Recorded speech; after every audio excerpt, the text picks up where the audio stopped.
So there I was, standing in the pouring rain with my squad, getting absolutely roasted by our captain. He was waving our test scores around like they personally offended his ancestors. You call yourselves soldiers? 4 years of college and a year of training for this. Honestly, fair point. Our scores were embarrassing. Then he spotted me clenching my fists and decided I was his new target. Yangling, you got a problem? I tried to explain that we'd been competing against veteran special forces guys, but he shut that down fast.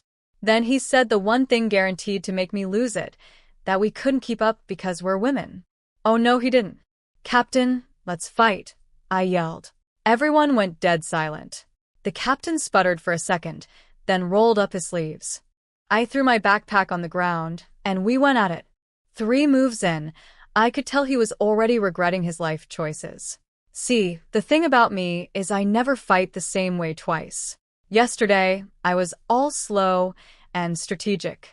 Today, full tornado mode. No defense, pure offense. The man could barely keep up. My teammates were mentally preparing his funeral. I actually won the individual all-around championship in that inter-district competition. Beat our captain and the neighboring district's captain in hand-to-hand combat. Our team scored last place overall though, and yes, we girls got blamed for it. Classic. Anyway, I let out a huge battle cry, launched a flying kick, and crack. I woke up. My mom was standing there holding her pregnant belly, looking at me like I'd lost my mind. Turns out I'd kicked the little wooden table on our heated bed into splinters. Again. In my sleep, while dreaming about fighting my captain for my past life. Sweetie, that's the 5th table, Mom said, looking genuinely distressed. I scrambled to clean up the wood pieces like nothing happened. No big deal. I'll just go chop a tree and make a new one. Yeah, I should probably explain. I'm a reincarnated person. In my last life, I was a female Special Forces soldier. In this life, I'm a kid living in some ancient dynasty with my parents and little brother.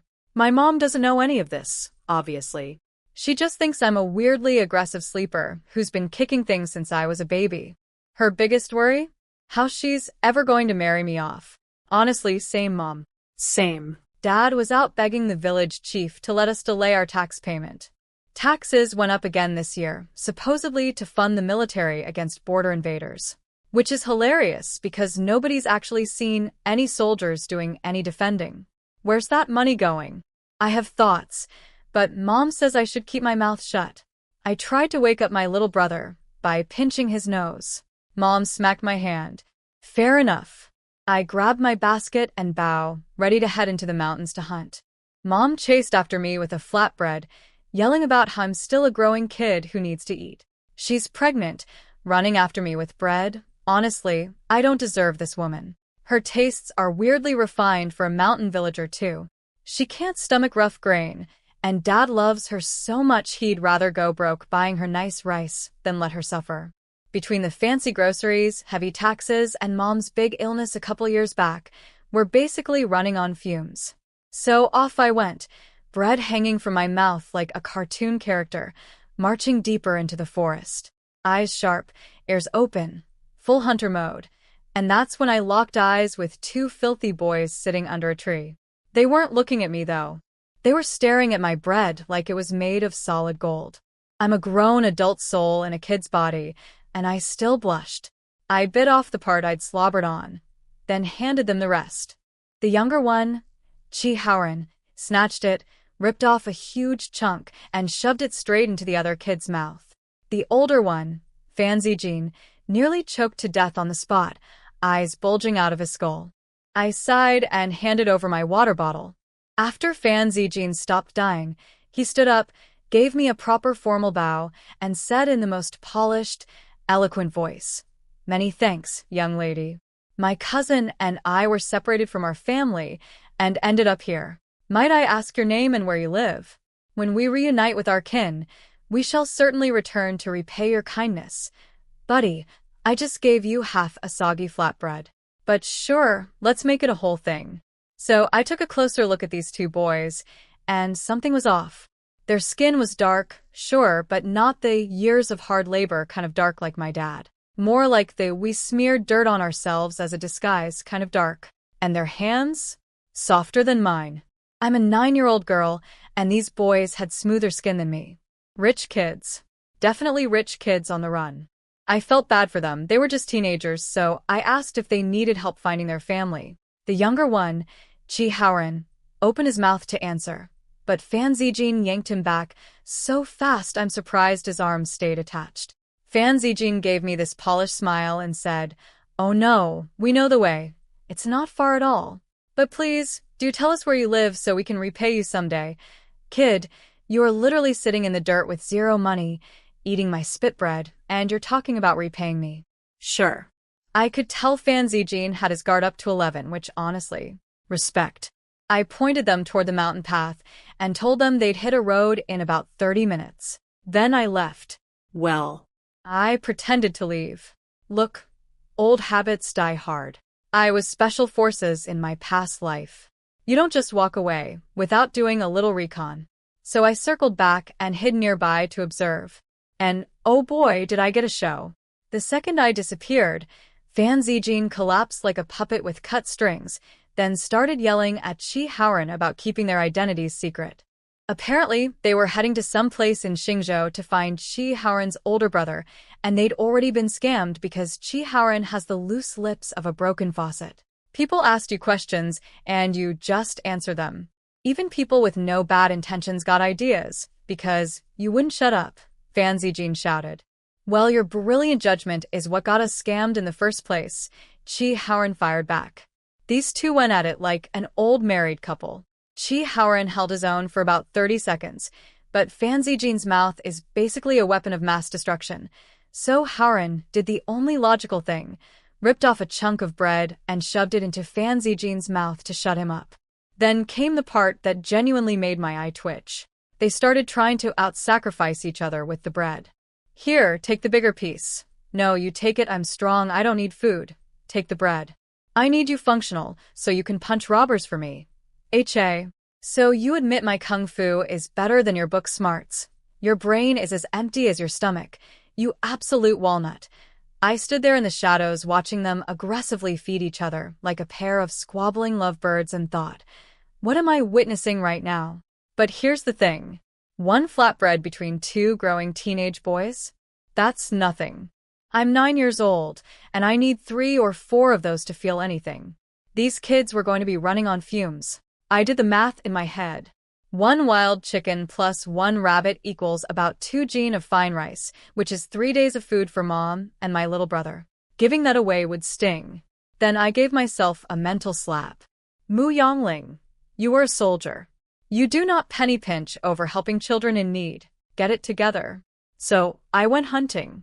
Took me about 10 minutes to snag a pheasant and a rabbit, perks of having special forces reflexes in a child's body, and walked back to where the boys were still sitting. They hadn't moved. Probably too weak. The moment I stepped close, Chi Haoran leaped up and shielded Fan Zijin like a guard dog. Who's there? I tossed the chicken and rabbit at their feet. These are for you. Cook the chicken now, sell the rabbit in town. If you pass through Mingshui County, sell it there. You'll get a better price than in the villages.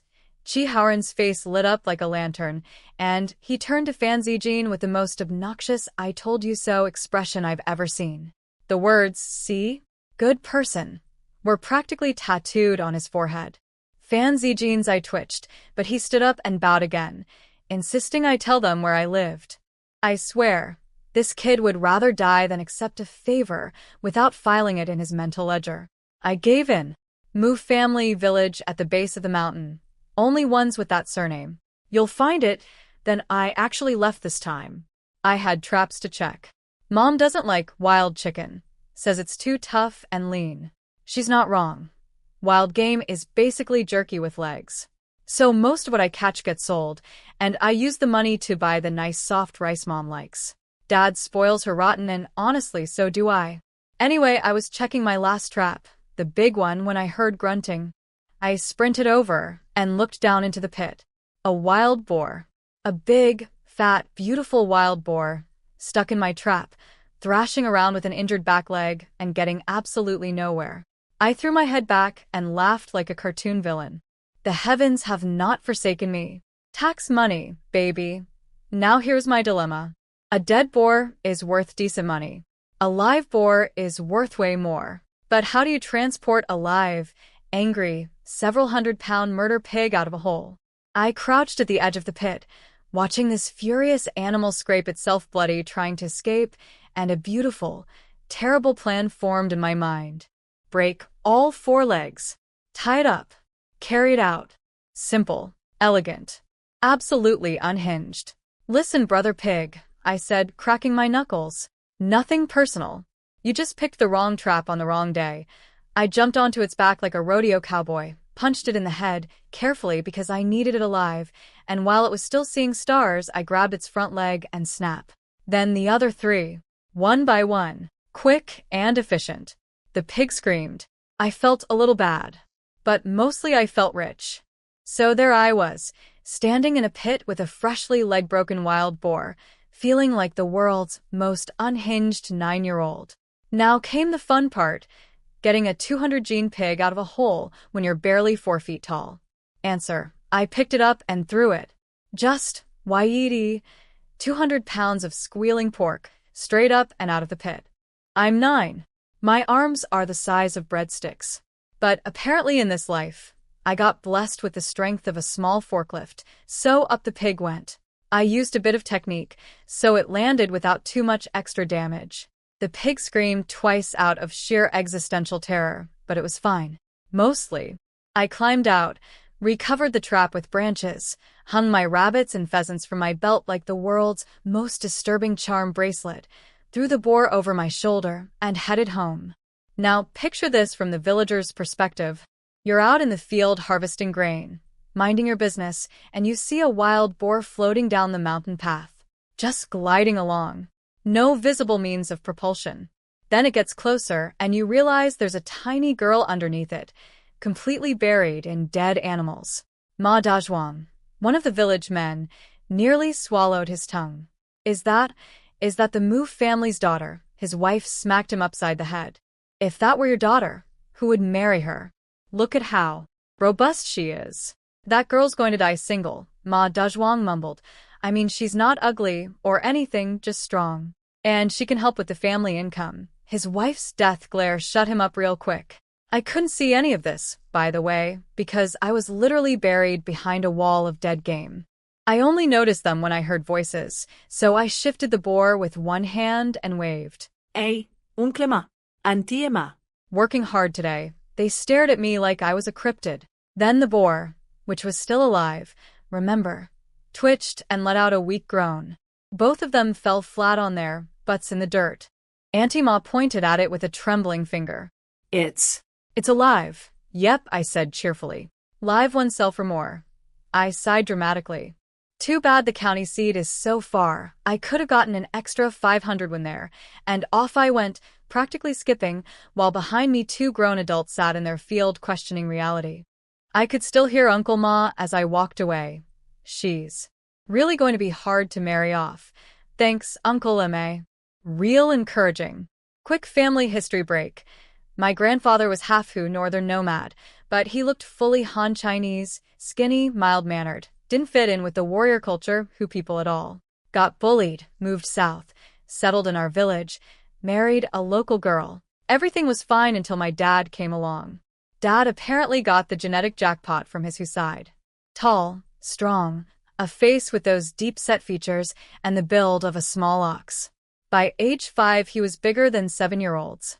Kids are cruel, so he got bullied and excluded. Grandma and Grandpa eventually moved the whole family to the foot of the mountain, away from everyone, and that's where we've been ever since. So yeah, we're the weird, strong family who lives alone by the mountain. Very normal. Very inconspicuous. I got home and dumped the boar in the yard. Mom was sweeping and her jaw literally dropped. She knew I was strong, but casually carrying a full-grown wild boar on my shoulder was apparently a new tier she wasn't prepared for. Mom, I said with my best innocent grin, hands behind my back. Please don't freak out, please don't freak out. Dad walked out of the house. Yangling's back. I jumped at the chance to redirect. Dad. I caught a wild boar in my trap. Brought it home. That's my girl, Dad said proudly. Then he noticed Mom standing there, eyes the size of dinner plates, and his face went from proud to panicked in about half a second. He rushed over and put his arm around her. Honey, why don't you go inside and rest? I'll finish sweeping. Mom's eyes filled with tears. Oh no. Where are you two hiding from me? Nothing. Dad waved his hands frantically, looking at me like a drowning man reaching for a life raft. I had no choice. I lowered my head and confessed. Mom, it's my fault. I'm Really strong.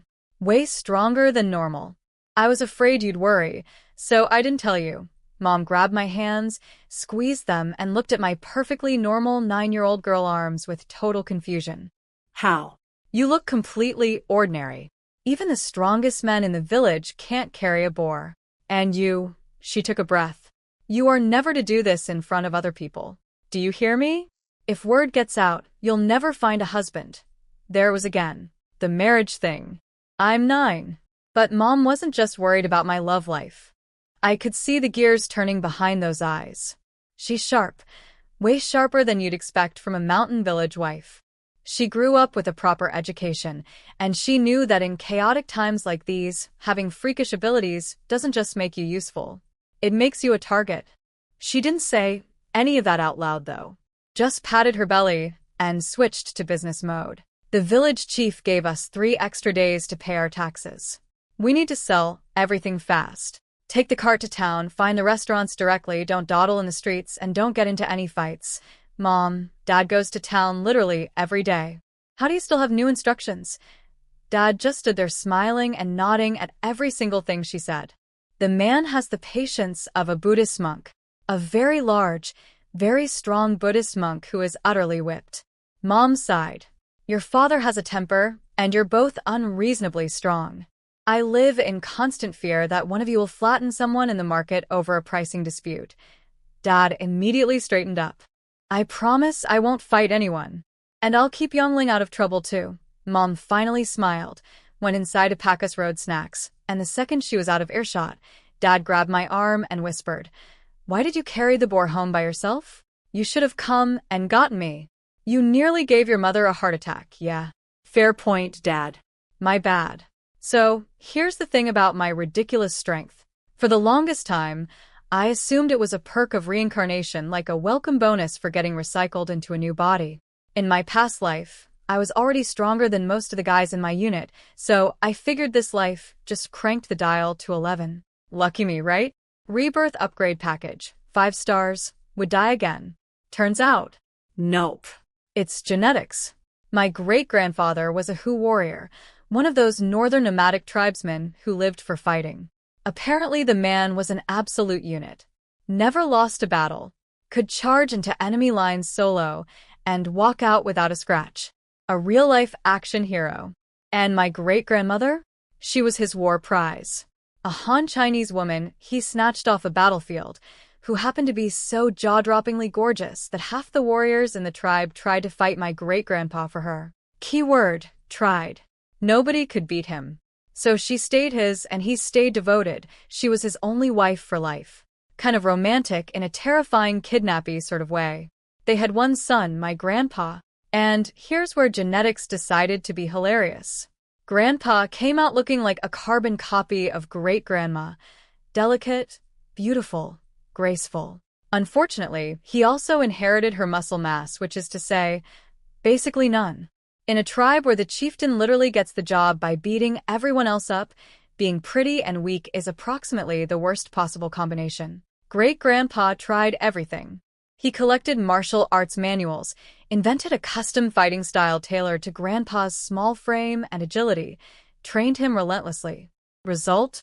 Grandpa ranked medium among the tribe's warriors. Not terrible, but in a society where not the strongest means target, it wasn't enough, especially when you look like that. Great-grandpa could see the writing on the wall. Without his protection, his beautiful son was going to have a very bad time. So when great-grandma died and great-grandpa himself got badly injured, the old warrior did the hardest thing a father can do. He gave his son half the family fortune Every martial arts manual he'd ever collected, his own fighting techniques written down on sheepskin, and told him to get out. Go south. Live among the Han people, where looking delicate is a feature, not a death sentence. Grandpa walked south until he hit our little village, married a local woman, and had my dad. And then genetics pulled the ultimate prank. Dad, living among peaceful Han villagers who consider arm wrestling excessive, inherited great-grandpa's monstrous strength. The power that would have made him a king in the Hu tribe was now just making him the scary-looking neighbor nobody wanted to hang out with. Grandpa apparently had a long, bitter laugh about that one. Destiny, you absolute comedian. Dad's deep-set features and hulking frame made the villagers nervous.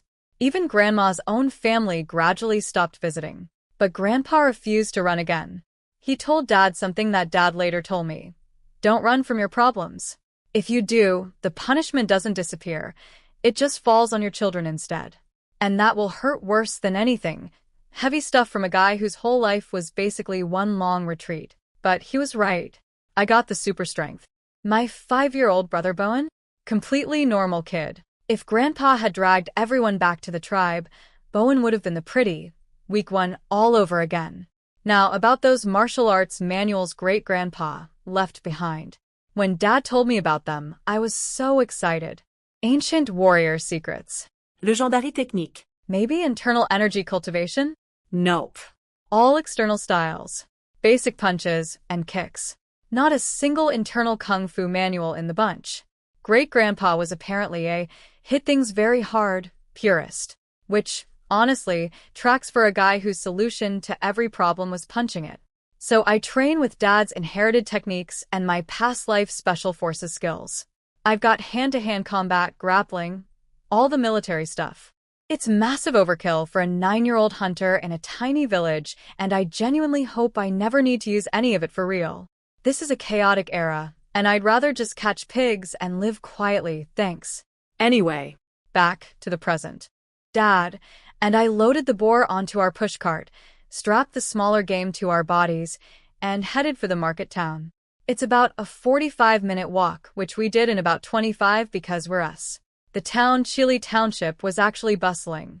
Even with all the political chaos in the empire, the government had loosened restrictions on trade, so markets were popping up everywhere.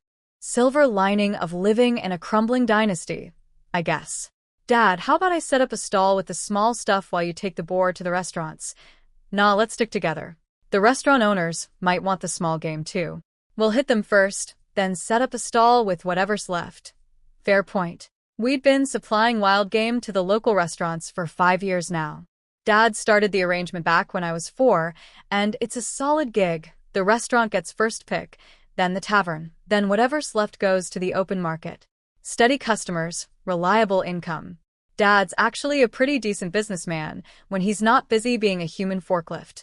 The big 3 establishments in town are the Floating Fragrance Restaurant, owned by Squire Liu, managed by shopkeeper Zhang, the Drunken Sky Tavern, owned by Squire Zhao, run by his nephew, and the Welcome Inn, owned by a guy literally named Sun Yu, managed by shopkeeper Qian. Dad drilled their names into my head when I was 6 with one clear instruction: do not annoy these 3 families. Even the county magistrate treats them with respect. We pulled up to the side door of Floating Fragrance Restaurant. The waiter opened up, saw Dad, and grinned. Ankelmo. More game today. Then he saw the boar on the cart and nearly jumped out of his skin. I asked that thing alive. Dad smiled calmly. Fell in a trap. Still breathing. Figured the wealthy families prefer their meat fresh, and it's too hot to kill it at home. It'd go bad before we got here. The waiter sprinted inside, muttering, "Who catches a live wild boar? Those things will kill you." A few seconds later, the head shopkeeper came running out from the front of the restaurant, abandoning his abacus mid-calculation. A live wild boar will do that to a man's priorities. Shopkeeper Zhang circled the boar like a food critic at a livestock auction, nodded approvingly, and said, "Very nice. We'll take the whole pig. No need to weigh it. Go collect 8 taels of silver from the front desk. The extra is a bonus from our boss." My eyes went full cartoon. 8 taels. That's like half a year's living expenses. I was mentally spending it already. But Dad? Dad shook his head. That's too generous, shopkeeper Zhang.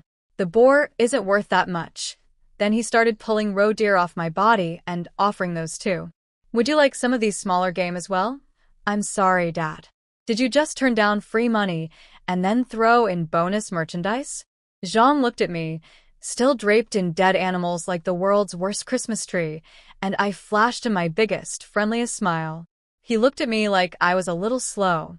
Fair. Then his eyes moved to the game hanging off me, and he got back to business. These all fresh, caught this morning. Dad beamed with his classic honest countryman grin. Zhang nodded. Leave some of these too. Our boss is hosting a banquet soon, and the gentry love wild game. If you have more fresh kills tomorrow, bring those too. Dad paused for just a beat, then agreed. He single-handedly hoisted the tied-up boar and carried it inside like it was a sack of laundry, then came back and unloaded rabbits, pheasants, and roe deer off me into their kitchen. The restaurant staff stood there with their mouths hanging open. Zhang watched Dad disappear inside and whistled. I always wondered how he never comes back empty-handed. Now I see why. The man's a beast. One of the waiters laughed. When was the last time anyone even enforced the hunting ban? Zhang smacked him lightly on the head. You're too young to remember. Back before the border wars, this wasn't even frontier territory. The government said no hunting for 6 months and nobody hunted. Not like now, when the law might as well be written on toilet paper. He had a point. Hunters like us depend on the mountains. In peacetime, the government shuts down hunting from early winter to early summer so the animals can recover. But now? With wars everywhere, refugees everywhere, and the government barely functioning, nobody enforces anything, which is good for us in the short term and probably terrible for the ecosystem in the long term, but that's a problem for future Yangling. Dad parked the cart outside the restaurant and told me to wait while he went to get our money from the accountant inside. Can I come in? I've never seen the inside. I bounced on my heels. Dad patted my head.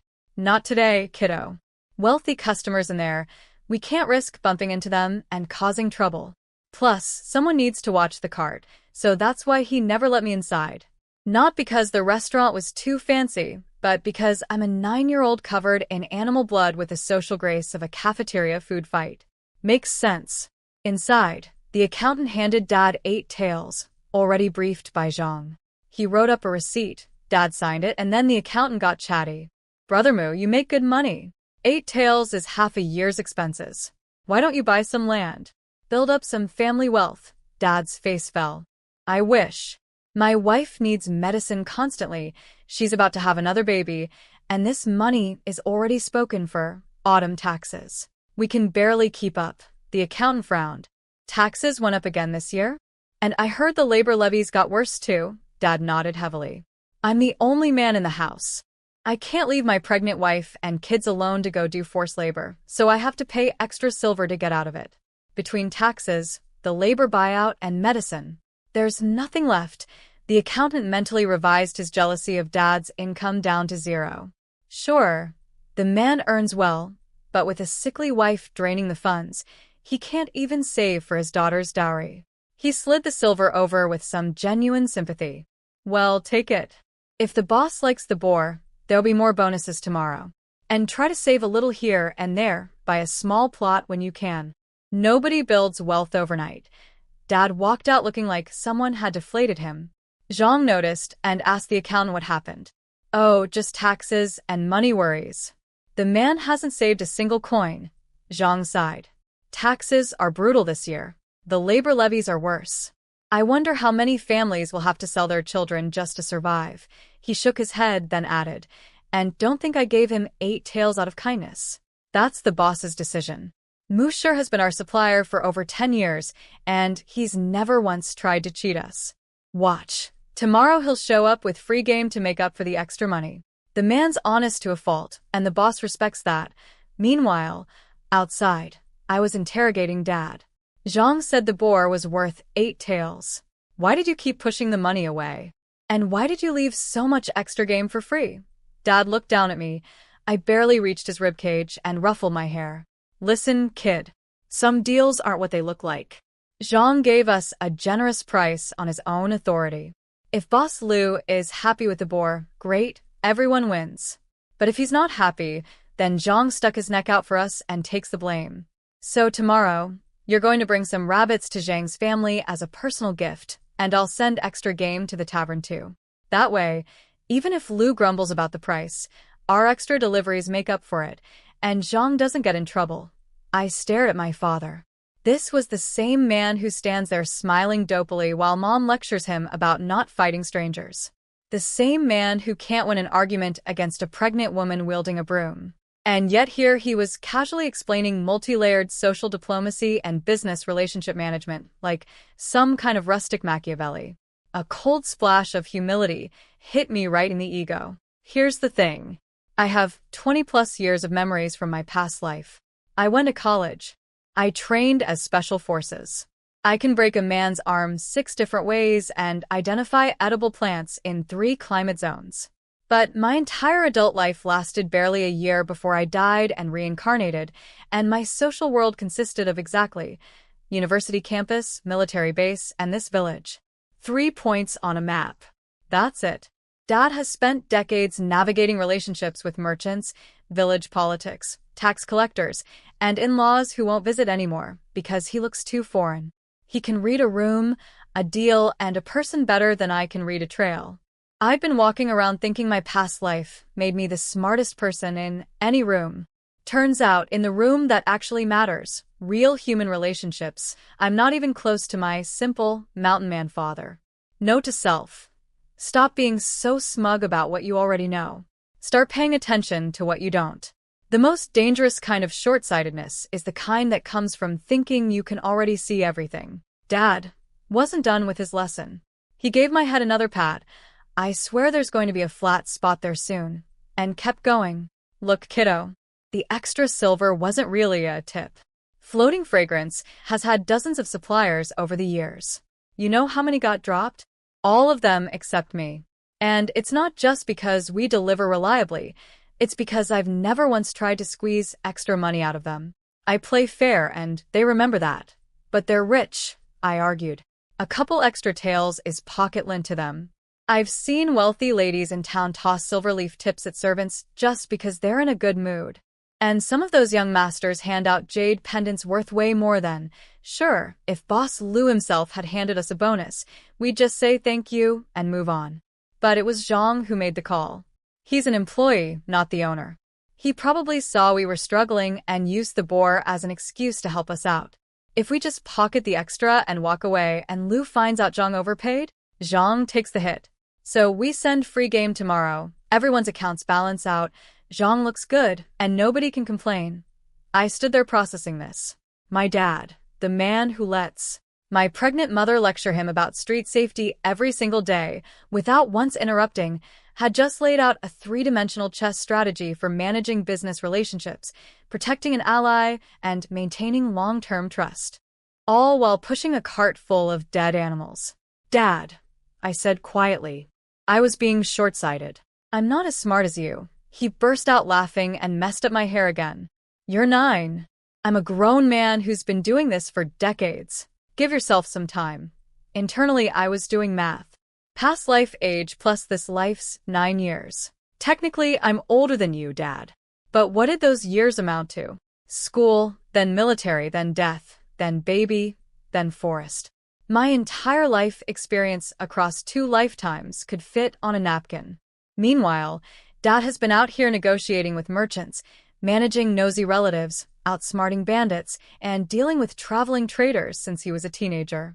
On the scale of real-world wisdom, I'm a blank sheet of paper, and he's a whole novel. Humbling. Very, very humbling.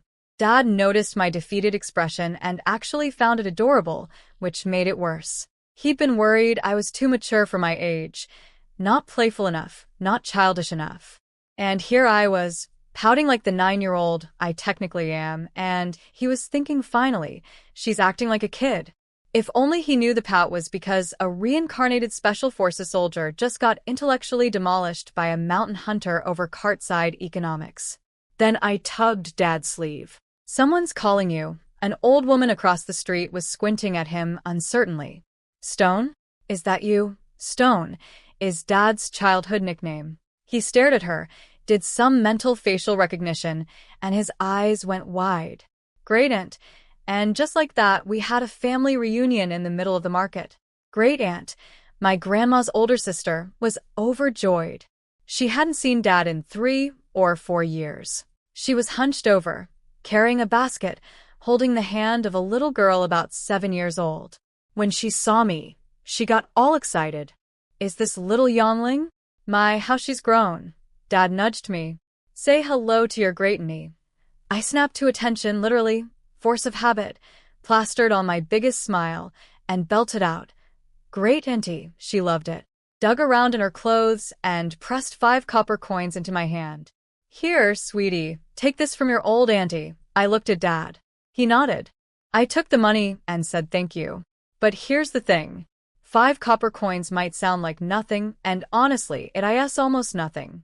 But one look at Great Auntie told me those 5 coins were probably a significant chunk of her available cash. Her clothes were clean but covered in patches.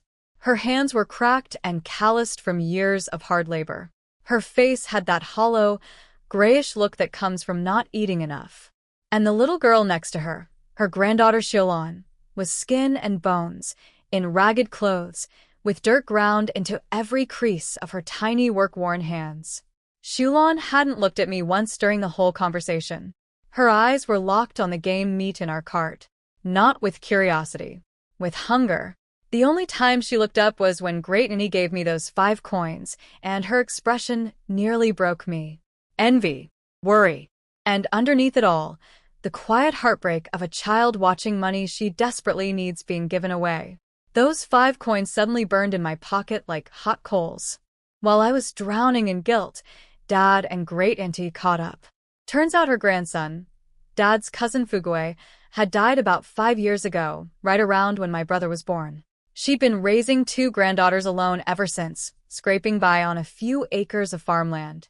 We managed just fine, she said with a brave smile that fooled absolutely no one. Dad pulled a pheasant and a rabbit from the cart and stuffed them into her basket. For the girls. They need the protein. Oh no, I can't. These are your livelihood. We have land. We grow our own grain. You need these to trade for food. Great knee, please. I jumped in. Dad's amazing at hunting. He'll get more tomorrow. Take them. Dad shoved them deeper into her basket so she couldn't hand them back. The girls need meat. We've always got plenty of game. Please. Great Auntie's face turned red. She looked down at little Xiaolan, who was staring up at her with those big, hungry, hopeful eyes, and whatever refusal she had left died in her throat. Well. Thank you, nephew, she managed, her voice wobbling. Dad pulled 5 copper coins from his own pocket and pressed them into Xiaolan's hand. Eat well. Grow up strong. Xiaolan smiled, shy, small, barely there, and it was the first time she'd shown any expression other than quiet desperation. Great Auntie opened her mouth, probably to refuse again, but her eyes went red and the words didn't come. I stood there with 5 of her copper coins in my pocket and wanted to crawl into one of my own hunting traps. This old woman, who could barely feed herself and her granddaughters, had given me money because that's what you do when you see family.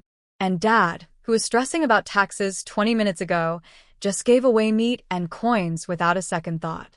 These people have nothing, and they keep giving it away.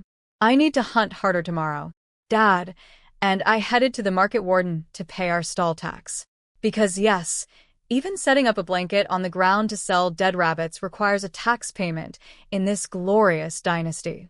It didn't used to be this way. Street markets and village fairs used to be tax-free, just regular folks selling eggs and vegetables and whatever. But the Great Zhou dynasty has been losing wars left and right, paying massive tribute to keep invaders happy, and funding the emperor's lavish lifestyle, so the normal land and head taxes aren't cutting it anymore. They slapped commercial taxes on everything, all the way down to grandma selling turnips on a dirt road. Our region used to be safely inland, but now it's basically the border. They tried piling on even more taxes here, entry fees, random surcharges, military funding, levies, until the whole area nearly revolted. The government backed off on some of it, but some still leaves plenty. The tax burden is crushing. The upside of everyone being too broke to sell things? Plenty of open stalls, even though we showed up late. The market warden recognized Dad immediately and handed over his usual spot. Dad paid the fee, and we set up shop. I plopped down cross-legged behind our cart and asked about Great Auntie. Is she actually related to us? How come I've never met her? She held you as a baby, Dad said. You wouldn't breastfeed when you were born, just flat out refused. She's the one who taught us to use rice porridge instead. That's how we kept you alive. Wait, what? I've had memories since birth. How do I not remember this? I tilted my head and scrunched my face trying to dig up the memory. Dad laughed. Silly girl. You were a newborn. You didn't have memories yet, right? Yes. Normal babies don't have memories. I definitely didn't have consciousness from day one. Moving on. Does Great Auntie live far away? Is that why she doesn't visit? No, she's just over the western mountain. You could get there in half an hour if you went over the ridge. Then why hasn't she come back in 4 years? Dad's face darkened, and out came the saddest story I'd heard all week, which is saying something because we live in an era where sad stories are basically the weather. Great Auntie married into the Ma family in West Mountain Village. She had one son, my cousin uncle, I guess. Her husband died young, and she raised the boy alone. Then her son got dragged into some violent feud by his own cousin and was killed. Her daughter-in-law got badly beaten trying to save him, and later died giving birth to a baby boy who only survived for 45 minutes. So Great Auntie was left with nothing but 2 tiny granddaughters. And then, because apparently the universe wasn't done, the cousin whose fault the whole mess was? His family blamed Great Auntie, called her cursed, said she was a jinx who killed her husband, her son, and her grandson. Her own in-laws turned on her. Her brothers on our side of the family couldn't do much to help. So she just stopped coming home, stopped visiting anyone, withdrew into her miserable little life with 2 small girls and a few acres of dirt. Dad looked gutted. She was so good to me when I was young, and I just forgot about her, got caught up with our own problems and forgot. He wanted to go visit her right away, but I stopped him. Dad, think about it. You show up, this big, strong man with a cart full of game. She's going to feel like a charity case. Let me go. I'm a kid. It's less awkward. I can get over the western mountain in half an hour. Dad didn't argue. He's never worried about me in the mountains. I'm stronger than him. I know the terrain better than him, and I have survival instincts he can't explain. He chalks it up to natural talent because the real explanation your daughter is a reincarnated Special Forces operative isn't exactly on the table.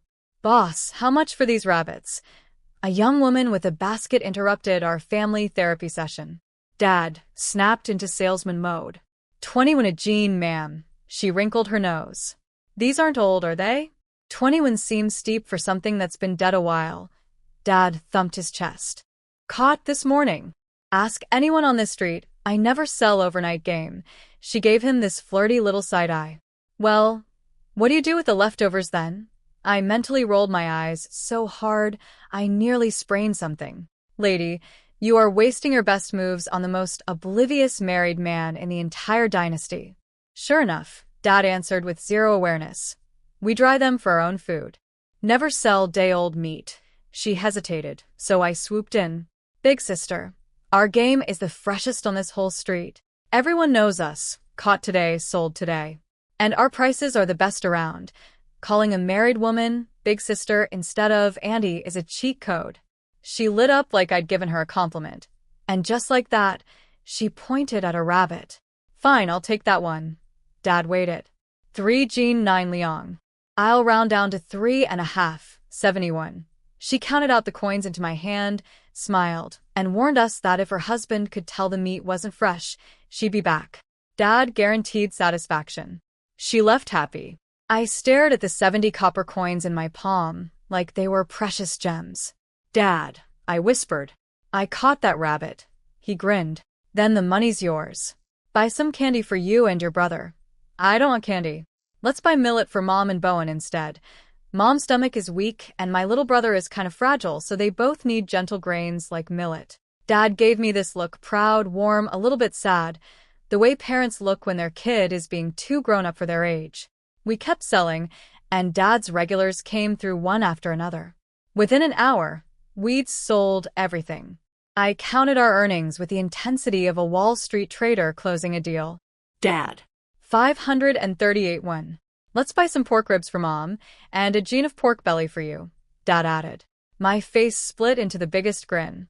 Dimple and everything. Look, we hunt wild game every day. We are never short on meat. But wild meat is lean and tough. Domestic pork? Fat. Juicy. Glorious. Rich people who eat fancy food all day prefer the rustic charm of wild game. Regular people like us who actually need calories. Give me that beautiful, greasy, domesticated pig meat any day. We headed to Butcher Chang's stall. He's another one of Dad's connections. When Dad doesn't have time to set up a stall, he wholesales game to Chong, who resells it. Chong spotted us and grinned. Old Moo, I heard you made big money today. Because of course everyone in this tiny town already knew about the 8 tails. This place has the information security of a megaphone factory. Dad sighed. It'll all be gone after taxes. Chong deflated. Yeah. Taxes are rough this year. The mood was getting heavy, so I popped my head up over the counter. Uncle Chong. 1 gene of pork belly and a rack of ribs, please, Chong laughed. Coming right up, little miss. Sometimes being a cute 9-year-old is the best tool in the social toolkit. Especially when 2 grown men are about to spiral into a joint depression about fiscal policy. Butcher Chang's knife work was surgical. 1 slice, exactly 1 gene of pork belly, not a sliver more or less. He threaded the ribs on a string and handed everything to me. I looked up at Dad. Dad smiled down at me.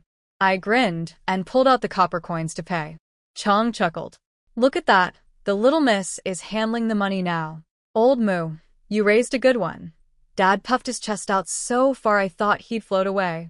We waved goodbye and headed for the grain shop. And that's where my good mood went to die. Grain prices were up. Again. Dad's eyebrows knotted together, and I could practically hear the math grinding in his head. After a pause, he told the shop owner, 20 gene of millet, 2 sure of rice, 60 gene of white flour, and 60 gene of dark flour. The owner raised an eyebrow. That was a big order for a hunter. Dad scratched his head with his best aw shucks face. We don't farm, so we buy everything. Made a little money today, figured I'd stock up. The owner nodded and sent his assistant to start bagging.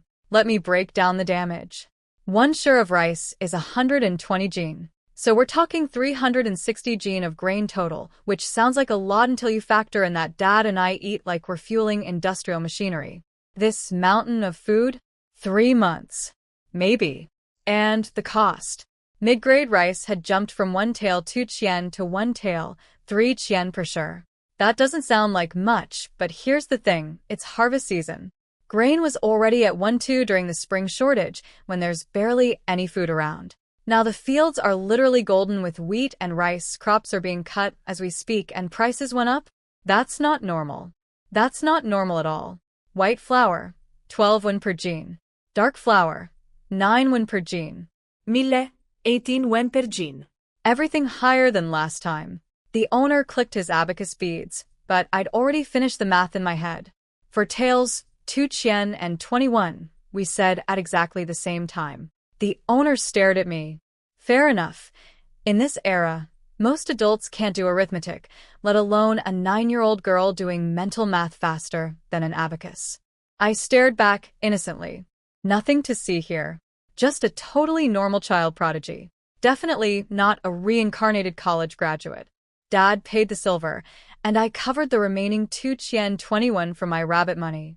Just like that, our earnings got cut nearly in half. After subtracting the 51 market tax, we were down to 4 taels, 2 chien, and 33 won. We both went quiet. Dad wouldn't let me carry the grain. He's careful about not showing off my strength outside the village. We loaded everything onto the cart, and he told me to hop on top. Sit up, kiddo. I'll push you home. I climbed on, sat with my back to him so he couldn't see my face, and forced my voice to sound cheerful. Ready, Dad? Let's go. Here we go. The thing is, I was worried. Really worried. We live on the border. Grain prices here don't just respond to weather and seasons, they respond to war. And if prices are climbing during harvest season, when supply should be at its peak, that means someone somewhere knows something bad is coming. Traders hoard grain before battles. Armies requisition food. Supply lines get cut. Prices spike before the crisis, not after. But I didn't want Dad to see me spiraling, so I sat facing backward, pretending to cheerfully watch the market stalls go by while internally running worst-case scenarios like a Pentagon analyst. Dad, to his credit, processed the worry faster than me and let it go. He's been through enough chaos to know that panicking about things you can't control is a waste of energy. The boat will straighten itself when it reaches the bridge, as the saying goes. I admire that about him. I'm also deeply jealous because my Special Forces trained brain will not stop running threat assessments. Mom was waiting at the gate when we got home, and little Bowen was squatting nearby playing with rocks. The instant he saw Dad pushing the cart, he dropped his rock and sprinted over on his tiny legs. Dad stopped the cart. I hopped off, grabbed my brother with one hand like a suitcase, and deposited him on top of the grain bags. Your turn, buddy. Bowen was thrilled. He grabbed onto the grain sack and started yelling, "Forward! Forward!" like a tiny general commanding his troops. Dad grinned and sped up, and Bowen squealed the whole way to the front door. Mom watched us with soft, happy eyes and waved. "Come down, sweetie. Don't tire out your father." I lifted Bowen off the cart. Don't worry, Mom. "It's only a few hundred gene. Dad's fine." Dad nodded vigorously. "I could do double this. Easy." Mom dabbed his forehead with a handkerchief. "I know you're strong, but it's boiling hot out. Why didn't you wait until it cooled down?" Dad went all bashful. "I was worried about you and the boy home alone." Mom touched her 7-month belly and smiled. "I'd just stay near the house. No heavy work. I'm fine." And then they started doing the thing. The eyes. The gentle voices. The tender concern. My parents, ladies and gentlemen, incapable of going 5 minutes without being disgustingly in love. I grabbed a 120 gene bag of rice, one arm, no big deal, and marched it inside before the romance got worse. Bowen watched his 9-year-old sister disappear behind a grain sack twice her size, glanced back at our parents who were too busy being adorable to notice, and scrambled after me on his little legs. I set the rice down and pulled a piece of candy from my pocket. "Here. Bought this for you." His eyes went supernova. "Where's yours, sissy? I don't like candy." "It's all for you." Bowen, being 5 and therefore convinced that all humans share his preferences, did not believe this for 1 second. He unwrapped the candy, licked it once, and shoved it toward my mouth. "You eat one lick." I eat one lick. I stared at the glistening, saliva-coated candy hovering an inch from my lips. "No. Candy rots your teeth." "That's why I don't eat it." Bowen's eyes went wide with sudden understanding. "Oh. "Is that why your teeth fell out?" "Too much candy." He looked at the candy in his hand with dawning horror. "If I eat this, will my teeth fall out too?" "My teeth fell out because I'm growing up." It's a normal thing." "When you grow up, yours will fall out too." Bowen looked at me in pure terror. I turned around and went back outside to get more grain.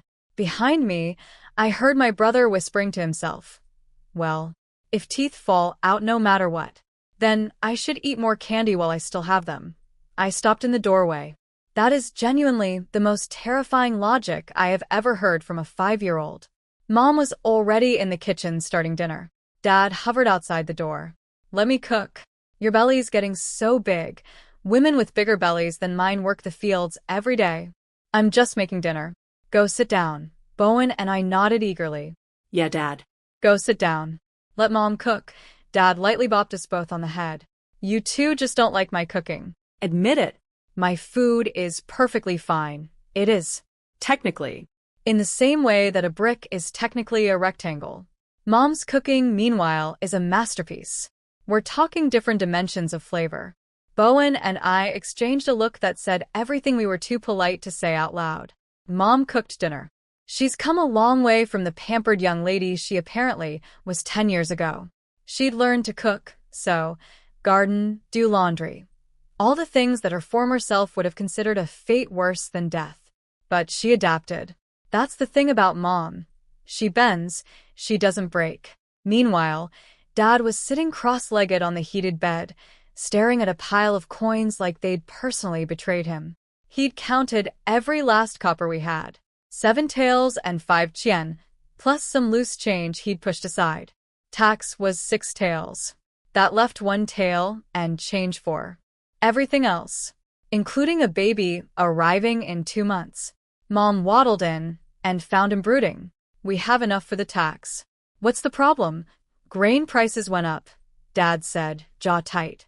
That only happens when the border's about to get ugly. He looked at her belly, and I could see the panic rising. Maybe we should head south. Get ahead of whatever's coming. Mom went pale. We can't. Leave our home, and we may never come back. And with what money? We have 1 tael after taxes. We don't even own a donkey. I'm 7 months pregnant. I can't exactly jog to the next province. Dad knew all this. But his gut was screaming danger, and apparently his gut had a perfect track record. The man was practically vibrating with anxiety. He gulped down a bowl of water, touched Mom's belly, and said through gritted teeth, "Then we stockpile. Grain, supplies, everything we can. If things go bad, we run into the mountains. The mountains have wild animals. And we can barely afford grain as it is." Dad deflated. He'd also been mentally budgeting for the birth. Mom's last delivery had been dangerous. They couldn't spend every last coin on rice. Mom patted his hand and smiled. "Pay the taxes first. We'll figure it out. Worst case, we follow the other villagers. You're stronger than anyone. Wherever we end up, we'll manage better than most. That's Mom for you." Unshakable. 10 years ago, she couldn't boil water. Now she's calmly strategizing about refugee contingency plans while 7 months pregnant. Respect. Dad, however, is the opposite of calm. He was already planning tomorrow's trip to the county seat to sell our stored animal furs and pelts. Every spare coin might matter. And me? I was sitting on the front step, eavesdropping on all of this, watching my 5-year-old brother wobble under a tree reading his 3-character classic out loud like a tiny bobblehead scholar, and thinking, how do I make money fast? I ran through everything I know from 2 lifetimes. Military tactics, mechanical engineering, modern warfare theory, signal intelligence, weapons manufacturing. The fastest path to wealth I could come up with? Robbery. I twitched. No. Bad Yangling. Next idea. Okay, let's think. Mechanical engineering requires precision steel and machine tools that won't exist for centuries.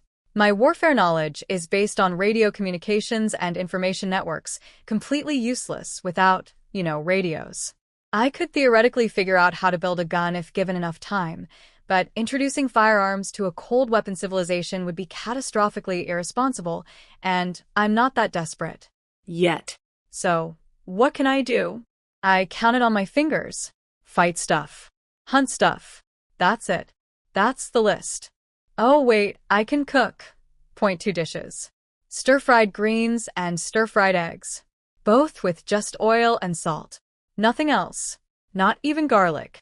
I am a reincarnated college-educated special forces operative, and my total contribution to this family's economic survival is punch animals in the forest. I have lived 2 entire lives and cannot make a single dish that requires more than 2 ingredients. The shame. The shame. While I was drowning in my own uselessness, little Bowen suddenly piped up in his sweetest voice. "Hello, great uncle." I snapped back to reality. There was great uncle Lou Dakian standing at our gate, looking like a man who'd rather be literally anywhere else. Our eyes met. He forced an awkward smile. Yangling, are your parents home?" I ushered him inside. Dad heard the commotion and came out to greet him, all respect and formality. Mom served tea. Now, great uncle Lou doesn't visit casually. He's Dad's actual maternal uncle, and their relationship is cordial but distant. Usually he sends his grandkids with messages. He shows up in person for births, deaths, and holidays. So him standing in our living room on a random afternoon, fidgeting like a schoolboy outside the principal's office? Something was up. He glanced around our house. Same sparse furniture as always, barely anything new since Grandma was alive, and sighed. He knew we weren't rolling in money, even if Dad earned decently. Between Mom's medical bills, Bowen's constant doctor visits, and the general cost of being alive in a collapsing empire. We were perpetually broke adjacent. He opened his mouth, Closed it. opened it again, squirmed. This went on for an uncomfortable amount of time. Dad put him out of his misery. Uncle, whatever you need, just say it. If I can help, I will. Great-uncle exhaled like he'd been holding his breath for a week. His shoulders sagged. Stone, have you paid your taxes yet? Yes. Caught a wild boar this morning. That covered it. Great-uncle took a long drag on his pipe, his face flushing red. Your cousins haven't been able to cover theirs. I know things are tight for you too, but if you have anything to spare. Asking for money was clearly killing him. This was a man who'd rather chew glass than admit he needed help. Dad looked surprised. Uncle, your family pays in grain, not silver. Why do you need cash? And that's when the bombshell dropped. Great-uncle's face crumpled. The transport fee has to be paid in silver now, not grain. And the purchase price they're offering for our grain? For Chien, and 21 per sure. Dad shot to his feet. For Chien? I bought rice in town today at 1 tael, 3 Chien per sure. Let me translate this for those keeping score. The government is buying grain from farmers at roughly 1/3 of the market retail price. Farmers grow the rice, harvest it, and are told, we'll take it off your hands for basically nothing. Oh, and pay your transport fees in cash, which you don't have because we just robbed you on the grain price. Meanwhile, the shops in town sell that same rice back to consumers at triple the cost. Someone somewhere in the system is getting spectacularly rich.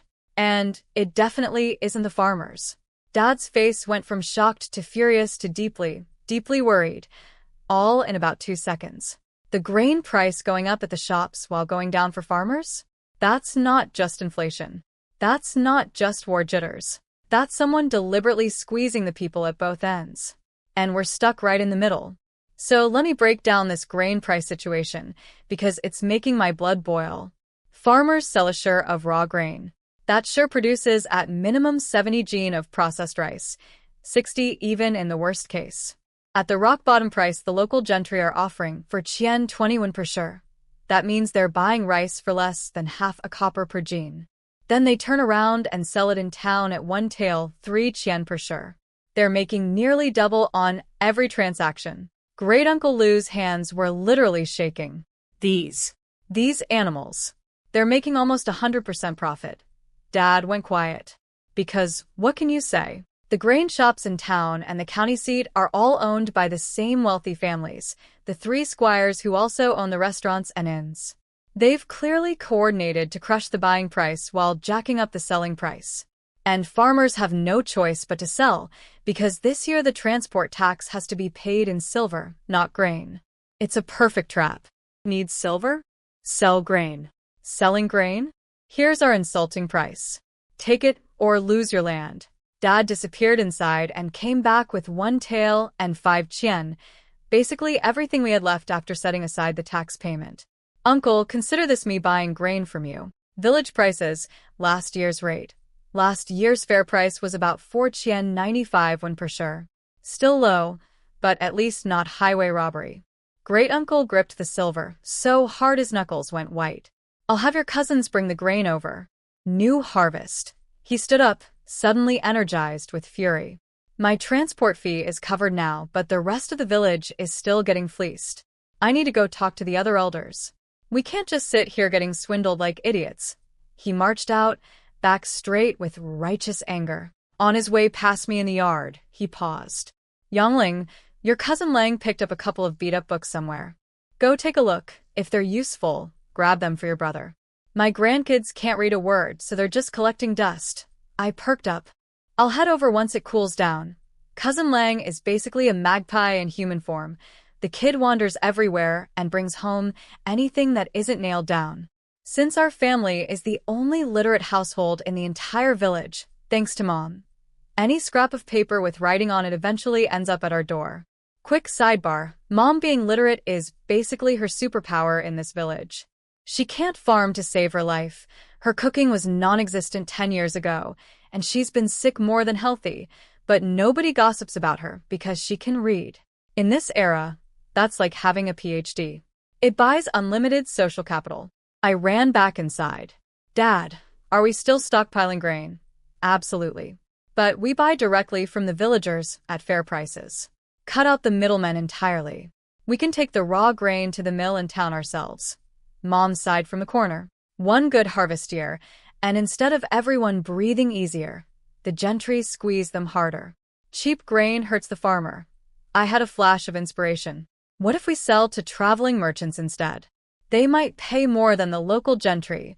Mom shook her head with an amused smile. It's not that simple, sweetie. Dad piled on. It's harvest season everywhere. Nobody's hauling grain to a border region when they can buy it closer to home. Anyway, we adults can't figure this out. You're a kid, stop worrying about it. Excuse me? I was dismissed. By my own father, like a child. Which I technically am. But still. I stood there with my eyes bugging out, absolutely fuming internally. I have 2 lifetimes of experience. I went to college. I was special forces. I will prove my worth or die of shame. Dad, completely oblivious to my internal rage spiral, patted my head. Go play with your brother. Watch him, so he doesn't get too much sun. I need to organize the furs for tomorrow's trip to the county. Fine. Fine. I'll go play, but I'm also going to figure out a way to make money that doesn't involve punching wildlife, or I will never forgive myself for being this useless across 2 entire incarnations. I found Bowen under his tree, bobbing his little head over his 3-character classic like a tiny wind-up toy. Stop studying. Come play with me. Internal conflict flickered across his face. But Mommy said I have to memorize page 5 before I can play. You've been at it for hours. Your brain needs a break. Come on. I'll help you with the cooking tonight, so you can study more later. His face lit up like sunrise. Where are we going? Cousin Lang's house first, to check out those books. Then I'll take you to play with Gooden and the other kids. Gooden, literally dog egg, because rural naming conventions are brutal, is the 5-year-old king of the village kid gang. He and Bowen are best friends in that chaotic, dirt-covered way that only small boys can be. Bowen carefully put his book away, grabbed my hand, and bounced alongside me like a happy little rubber ball. We walked southeast for about 15 minutes to reach the main cluster of village houses where Great-Uncle's family lives. Quick village demographics. Mostly Lius, some Mas, Hus, and Zhongs. Mus. Just us. Say the Moof family and everyone knows exactly who you mean. Our house, by the way, is actually pretty impressive. 5 rooms of proper brick and tile, built by Grandpa before he married Grandma. It was the envy of the village back in the day. Too bad, nice house, no money, is our permanent family motto. Everyone was out in the field harvesting, so the village was a ghost town. We didn't pass a single person on the walkover. Even kids over 6 were out helping with the harvest. I pushed open the gate to Cousin Lang's house and walked right into a scene. 14-year-old Cousin Lang had his 8-year-old brother Luluan stuffed in a wash basin and was scrubbing him down while yelling about what their dad was going to do to him when he got home. I blinked. Hey, Cousin Lang. Hey, Cousin Luan. What's happening? Luluan screamed. He snatched a shirt off a nearby stool and clutched it to his chest like a scandalized Victorian lady. Don't look. Turn around. Turn around. Big brother, get her out of here. Lang stared at his brother for a second, then leaped up to block my view, arms spread wide. See, cousin, could you step outside for a moment? Just until he's dressed, he's 8. He's sitting in a bucket. There is literally nothing to see. I have the body of a 9-year-old girl and the soul of a woman who shared military barracks with grown men. This is the least scandalous thing I have ever witnessed. But sure, let's respect the drama. I rolled my eyes, grabbed my frozen in confusion brother, walked out, and even closed the door behind me. You're welcome, Luluan. Inside, I could hear him frantically scrambling into his clothes, voice cracking with mortification. She saw me. She definitely saw me. Why didn't you lock the door? How was I supposed to know anyone would come? Everyone's in the fields. She really didn't see anything? No, definitely not. You were in the basin. And you grabbed the shirt super fast. Buddy, I saw nothing. I noticed nothing. I have already forgotten this entire event. But I guarantee Luluan will remember this moment on his deathbed. Cousin Ling opened the door, with a face like a storm cloud. I smiled at him cheerfully. Come on, cousin Luan is 8. What's there to be embarrassed about? Lang's face got even darker. Then he did something I did not expect. He lectured me. You're 9, Yangling. He's 8. In a few years, you'll be getting married. You can't just barge into places like this. It's a good thing we're family, and it's just us. If this were someone else's house, they could demand you take responsibility and marry him. My jaw hit the floor. I'm 9. 9 is practically grown up, Lang said, dead serious. Black girl Lou from down the road got married at 13. I shut my mouth so fast my teeth clicked. 13. 13. That's 4 years from now. For years. And someone could be negotiating my bride price over tea. In my past life, 13-year-olds were arguing about homework and sneaking candy. Here, there's somebody's wife. I am suddenly, viscerally aware of a ticking clock I didn't know existed. Luan had finished dressing and was aggressively washing his clothes in the yard, pointedly not looking at me. When Bowen and I came in, he let out a dramatic HMPH, stuck his nose in the air and marched back inside. His eyes were still red. This kid was genuinely, deeply traumatized by a 3-second glimpse of absolutely nothing. Bowen stood there frozen, sensing the tension but having zero context, too scared to speak or joke. Smart kid. I moved the conversation along. So, Cousin Lang, great-granduncle said you found some books. Wait here. He disappeared inside and came back with 2 books. Covers shredded, pages torn. Looked like someone had ripped them apart on purpose before tossing them. I opened the first one, and my heart skipped. Cousin Lang. This is the Analecta, the Analects of Confucius. The first 5 pages are wrecked, but the rest is intact. Bowen can use this after he finishes the 3-character classic. Lang stared at the book with naked longing. He had no idea what the Analects even was, but he understood it was valuable. Books are practically sacred in this era. There are no bookstores in our township. The nearest one is a 2-hour walk to the county seat. And books aren't cheap. People don't throw them away. Someone had deliberately destroyed and discarded these, which was its own kind of crime. If it's useful, take it, Lang said. I'll keep looking for more. I saw how his eyes lingered on the pages, and something twisted in my chest. Hey, Cousin Lang, want me to teach you to read? His whole body went still. I can't afford ink and brushes. Neither can we. We draw characters in the dirt with sticks. We're not prepping for imperial exams here, just learning enough to read and write. Good enough is good enough. Mom actually teaches Bowen differently, makes him trace characters on a table with a wet finger so he doesn't develop bad brush habits. But for basic literacy, sticks in dirt work fine. Can you check the other book? Lang asked, practically vibrating. It's another copy of the 3-character classic. Perfect. You keep this one and we'll use it for your lessons. Lang exhaled like he'd been holding his breath underwater. Then he whispered, Don't tell my parents. I'll come to your house every day. And can I bring Luan too? Teaching 1 is the same as teaching 2. And yes, I'll keep it secret. His face broke into the most genuine, radiant smile I'd seen from him, and my heart cracked a little. Here's what gets me. In my past life, out-of-school children were a real problem, but they were a minority. Most kids went to school. Here, in this era, 99 out of 100 people can't read. Maybe more. The entire village of Linshan has 1 literate person, my mom. The whole township of Chile has maybe a handful of families with any education at all. And it's getting worse. Let me give you the historical download, because I spent an entire afternoon in the county's only bookstore reading their 6 measly shelves of history, and what I found was depressing. Everything up through the late Tang Dynasty matches my previous world exactly. The divergence happens during the 5 Dynasties period. In my old world, Emperor Guowei founded the later Zhou, and his successor Guorong ruled for only 6 years before dying young, leaving behind an empire that got swallowed by the Song Dynasty. But here, Guorong lived 11 extra years. 17 total.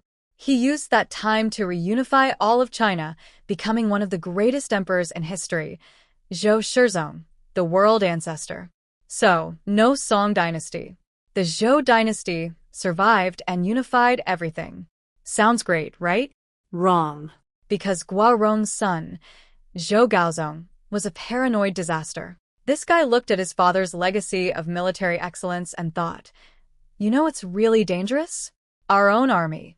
He was terrified that military generals would stage a coup, so he gutted the entire defense system. He scattered the 800,000 border troops across the interior to watch for rebellions instead of enemies. He created layers of surveillance agencies to spy on his own commanders. He shifted the empire's entire strategic posture from defend the borders to control our own people. His actual quote, and I'm paraphrasing from memory, in all of Chinese history, no barbarian tribe has ever ruled us. Every dynasty fell because of rebels and treasonous generals. Therefore, to protect the Zhou, we must station our armies inside the empire. Brilliant analysis, Your Majesty. Really stellar work. What could possibly go wrong? Oh, just the Tangut people and the Jurchen tribes growing unchecked on the borders, seizing city after city, pushing the front line deeper and deeper into Zhou territory until places like our hometown, once safely interior, became the front line of a losing war. And because the emperor had already destroyed the military command structure, there was nobody competent left to fight back. So what did the dynasty do? They turned to the old aristocratic families for help. The great clans, the people with money, land, and private armies. This brought back something that hadn't existed since the Tang dynasty abolished it: de facto aristocratic control of government. The imperial examination system, supposed to let anyone with talent serve in government, got captured by the great families. They monopolized education, hoarded books, controlled the exam process. Commoners couldn't even get in the door. Result? Our entire county has one tiny academy that only rich kids can attend. One bookstore with 6 shelves. 2 books in a trash pile is cause for celebration. And a 14-year-old boy has to secretly learn to read like it's an underground resistance movement. The dynasty is literally going backward, rolling back centuries of progress. And the people at the bottom, people like us, are paying for it with their futures. Mom, being the only literate person in the village, occasionally teaches kids who come asking. She's gentle about it, never turns anyone away. But this created its own problems. There was an incident. Lu's third uncle's eldest son, Lu Yong, learned a few characters from Mom and immediately decided he was going to go to the county academy and take the imperial examinations. Become an official. Change his family's destiny. This was roughly equivalent to a kid today saying, I learned 3 chords on guitar, I'm going to headline Coachella. His family could barely afford to eat, let alone fund years of study. But the village chief got excited. If the clan could produce an actual scholar official, the returns would be enormous. So, he went to Mom to ask about Lu Yong's academic potential. And that's where things got complicated. But that's a story for later. Right now, I had 2 beaten-up books under my arm, a traumatized 8-year-old cousin who'd never speak to me again, a 5-year-old brother who desperately needed a playdate, and a growing conviction that this entire civilization was circling the drain. Just another Tuesday in the Great Zhou dynasty. Let me tell you about Lu Yong, the boy who decided he was going to ace the imperial exams after 2 months of learning to read. Here's what actually happened. Lu Yong was 9 when he started learning characters from Mom. 2 months in, he'd gotten through less than half of the 3-character classic, a book designed for beginners, and even the parts he'd learned had gaps. The kid was a Swiss cheese of literacy, but somehow, in his mind, he was already drafting his acceptance speech for the imperial court. When the village chief came to ask Mom about Lu Yong's potential, Mom did something I've come to recognize as her signature move. She told the truth without saying a single mean word and absolutely demolished someone in the process. She started by talking about all 6 kids who'd been coming to learn, not just Lu Yong. Subtle. Devastating. Lu Li, the oldest boy, his grandfather is 3rd elder. He's the quickest learner and the most diligent. He comes, memorizes what I teach, then leaves right away. I thought he wasn't interested, but it turns out he was rushing back to the fields to help his mother. He practices characters while he works, muttering them while planting, tracing them with his fingers during breaks. The chief beamed. That boy's been hardworking since he was 4. Lost his father young. Such a shame he's already 11 and his family's too poor. Mom paused just long enough for that to sink in. The kid with the most talent is the one you're not even considering. She didn't say that. She just left it hanging there like a knife. Then she continued. Luli brings a bundle of firewood every time he comes. Your grandson Lu Ping always fills my water jars before he leaves. The other children fight over who gets to do chores around my yard. She gave a modest little laugh. Honestly, when they're around, my husband and I barely have to lift a finger. The chief was getting impatient but stayed quiet. He could sense Mom was building towards something.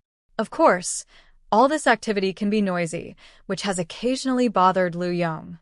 He's complained several times that the other children's chores are too loud and disrupt his studying. The chief's smile froze. Are you saying? Lu Yong doesn't help with anything. Mom's face showed the faintest discomfort. She genuinely hates criticizing people, but she pressed on. He's very dedicated to his studies. He arrives at dawn and stays until dark, every day, even during harvest season. That's why he progresses faster than the others. He has more study time. Read between the lines, while every other kid balances learning with helping their families and showing gratitude to their teacher. Lu Yong parks himself under our tree from sunrise to sunset, contributing nothing, helping no one, not even going home to help his own family during the busiest farming period of the year. And it got worse.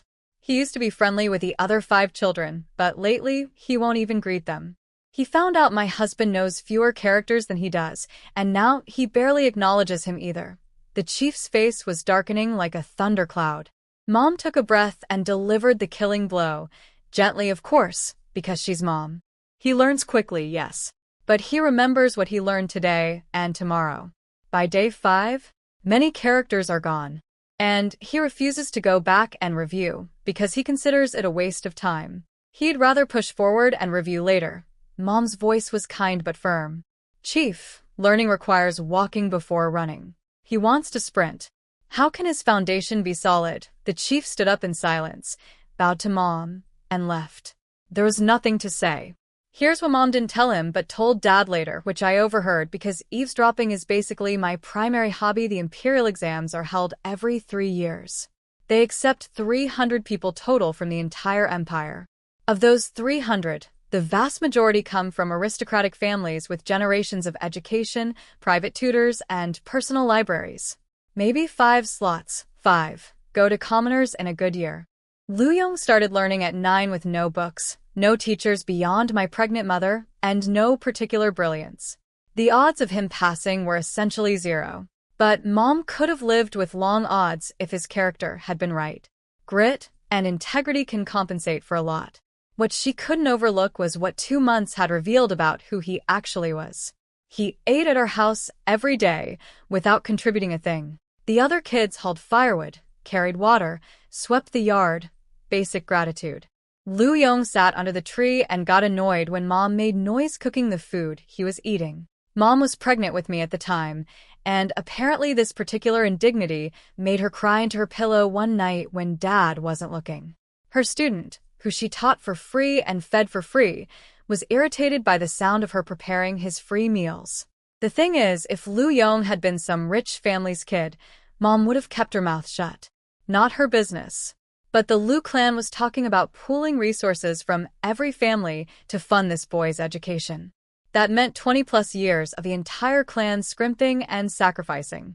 Girls' dowries would get slashed, meaning worse marriages. Families that could barely eat would eat even less. All for a bet on a kid who couldn't be bothered to review his flashcards. Mom couldn't let that happen. So she did what she does best. She laid out the facts, let the chief draw his own conclusions, and never once called Lu Yong a bad word. The woman is a surgical instrument wrapped in silk. I am in absolute awe. And honestly, it makes me look at Lu Li, the 11-year-old who mutters characters while plowing fields and brings firewood to his teacher, and feel a specific kind of fury at this stupid, broken world that decides he doesn't get a chance because his family is poor and the rich families have locked the door. 2 lifetimes of experience, and I still don't know how to fix that. So, remember Lu Yong? The kid who thought 2 months of learning characters made him imperial exam material?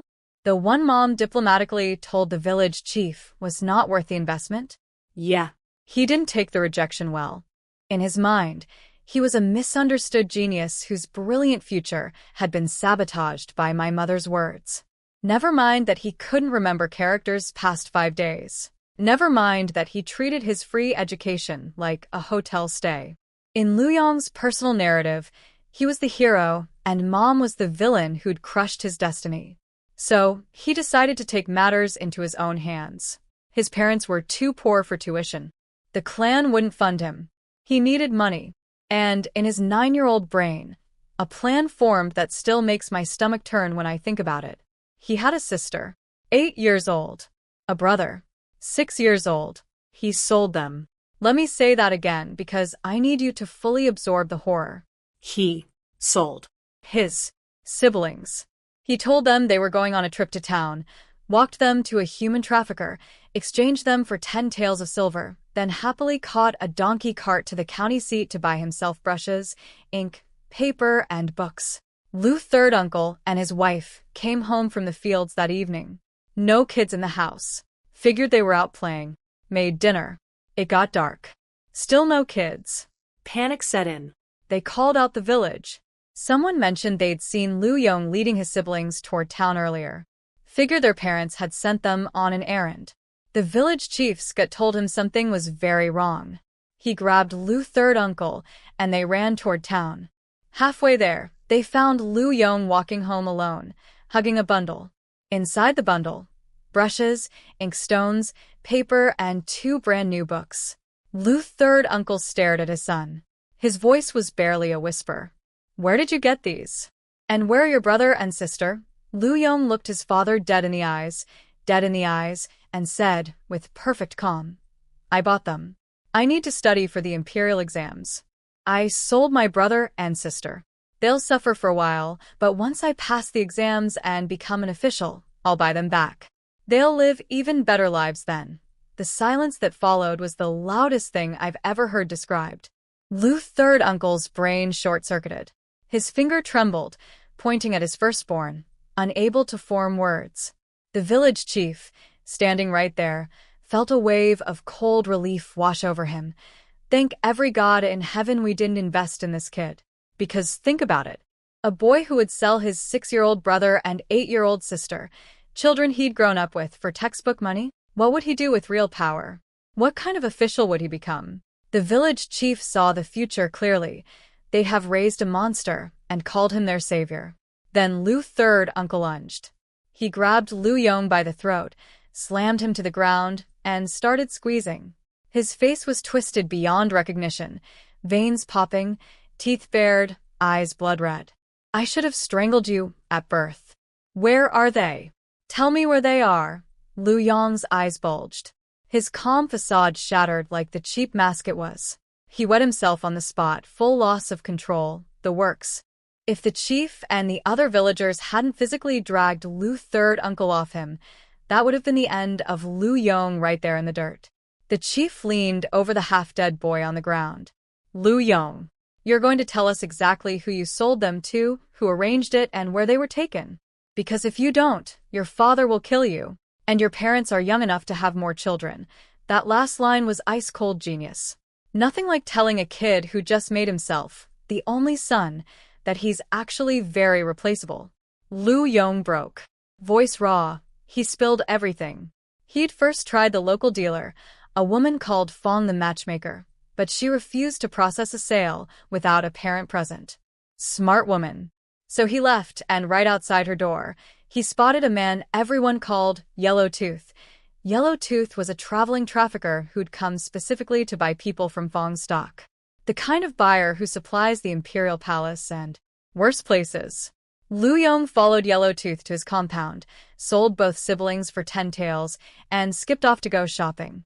The village men listening to this felt physically ill. The boy had sold his family and then gone on a shopping spree. He'd been happy. Lu's third uncle couldn't wait. "We go now. Fong will know who Yellow Tooth is." They found Fong the matchmaker, who turned pale when she heard the story. "Yellow Tooth left today heading south. He'll want to get back quickly." She paused grimly. He paid 10 taels. He won't give them back for less than 12. That man doesn't lose money on a deal. 12 taels. The entire Lu clan couldn't scrape together 10 taels of liquid silver, let alone 12. The chief thought fast. Go back. Find out how much of the 10 taels Lu Yong has left. We pool everything the village can spare. We chase him down. Lu's third uncle dropped to his knees in the road and started slamming his forehead into the ground at the chief's feet. Uncle, I can't wait until morning. I'm going tonight. Right now. Please go back and get the money. Tell everyone. I'll repay every copper if I have to work myself to death. Just please save my children. The chief clenched his jaw. Fine. Take your fifth brother and go. Follow the main road south. When you find Yellowtooth, don't start a fight. Be polite. Stall him. We'll catch up with the money. Lu's third uncle knocked his head against the ground one more time in gratitude and sprinted into the darkness. And somewhere on that dark road ahead, a 6-year-old boy and an 8-year-old girl were in the hands of a man called Yellowtooth, heading toward a fate I don't even want to think about, because their own brother decided their lives were worth 2 books and a writing set. I want to be angry at Lu Yong. I am angry. But there's also something deeply, sickeningly sad about a world where a 9-year-old is so desperate to escape poverty that he can rationalize selling his own family and believe he's doing them a favor. Mom saw this coming. Not the selling, nobody could have predicted that, but the rot inside him, the entitlement, the way he looked past people who were beneath him, the refusal to do hard, humble work. She tried to warn the village without destroying a child's reputation. She was right. She's always right. And I'm sitting here with 2 lifetimes of knowledge and combat training, and I couldn't have read that kid half as well as my soft and gentle mother did in 2 months of teaching him the alphabet. So let me finish the Lu Yong saga, because it somehow gets even worse before it gets better. That night, 2 groups split up. Lu's third uncle and his brother Lu's fifth uncle went south on foot, chasing a man with a donkey cart, a head start, and 0 reasons to slow down. Lu's third uncle was running on pure dad rage. He slept maybe an hour a day. 1 hour. Then back up and running. Lu's fifth uncle was dying, literally dragging himself forward. But he looked at his brother's face and decided that complaining about tired legs to a man whose children had just been sold was maybe not the move. On the 3rd day, at noon, they caught up. 23 children in a cart. Lu's third uncle's daughter Er Nyang and little son Lu Xing were somewhere in the middle of that pile of stolen kids. Lu's third uncle's lips were so dry and cracked he could barely speak. He collapsed to his knees in front of Yellowtooth and croaked out, "Please, sir. I'm begging you. Let me buy my children back." Yellowtooth looked at this dust-covered, half-dead man and immediately understood the situation. He frowned and got straight to business. "Which ones are yours? And just so we're clear, the buyback price won't be less than what I paid, plus expenses. These kids have been eating my food for 3 days." Lu's fifth uncle jumped in since his brother could barely form words, explaining that it was their own eldest son who'd sold them without permission, that the money was mostly spent, and could the gentleman possibly show some mercy? Yellowtooth recognized the case immediately. Out of all his recent purchases, only 1 pair of siblings had been sold by a 9-year-old acting alone. Even a professional child trafficker had found that noteworthy. 12 taels minimum, Yellowtooth said. Otherwise, I'm taking a loss. 12 taels. They had nothing on them. Nothing. They'd literally sprinted out of the village with empty pockets. Lu's third uncle bit through his lip. 12 taels. Fine. Just wait 1 day. My family is bringing the money. Yellowtooth looked them over, 2 exhausted farmers with no possessions, no weapons, and no options, and figured there was 0 flight risk here. He agreed to stop at the next town and wait. Then Lu's third uncle asked to see his children. Yellowtooth hesitated, but let them pull Er Nyang and Lu Xing off the cart. The kids had been terrified for 3 straight days. Thrown away by their own brother, handed to strangers, locked in a cart with 20 other crying children, no idea what was happening or where they were going. When they were dragged off the cart, they curled into balls, shaking, eyes wild with fear. And then they saw their father. Every ounce of terror, confusion, and abandonment erupted at once. They screamed. They scrambled across the dirt on hands and knees and crashed into Lu's third uncle's arms, and all three of them, this big, rough farmer and his two tiny children, sat in the middle of the road and sobbed.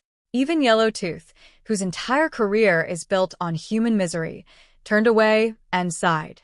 Inside the cart, the other children peeked through the curtain. 21 kids who didn't have a father chasing after them. 21 kids watching a reunion they'd never get. They cried silently, and that was somehow worse than all the screaming. I wasn't there for any of this, Dad told me later. But even secondhand, it destroyed me. Dad was the one who brought the money. He and Cousin Dajwang caught up with the group the next day, paid the 12 taels, and got the kids back.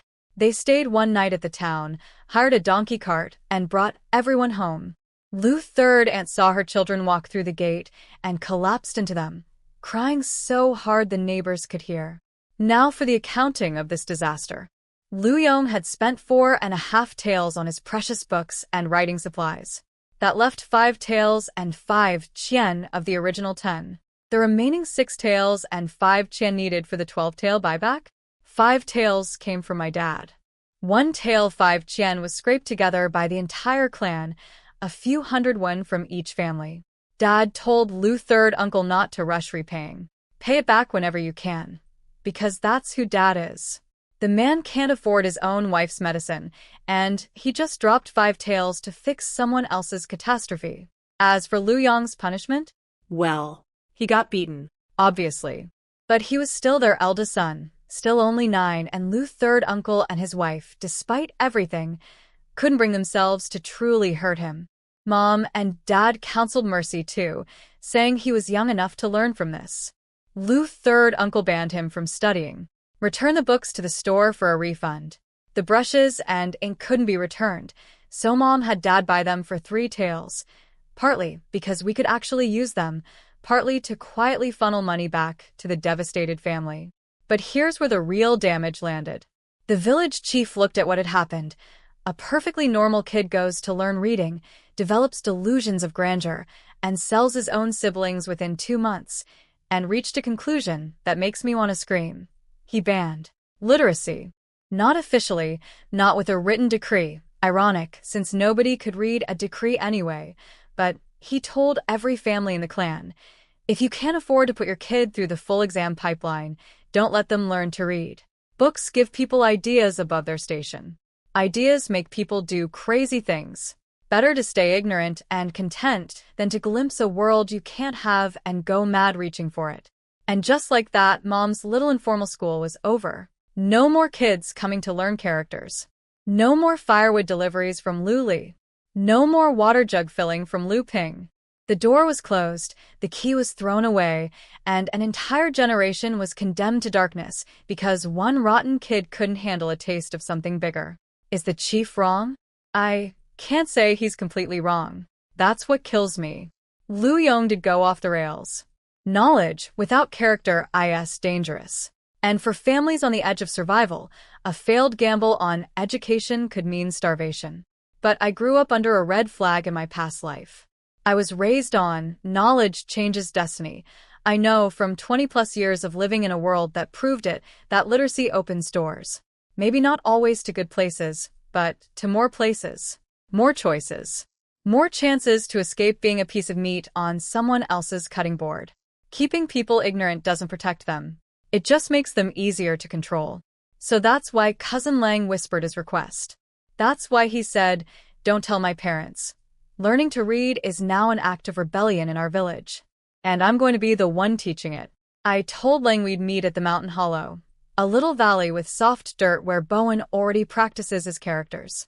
I'd teach there, out of sight. They could gather pig feed at the same time so nobody would question why they were in the hills.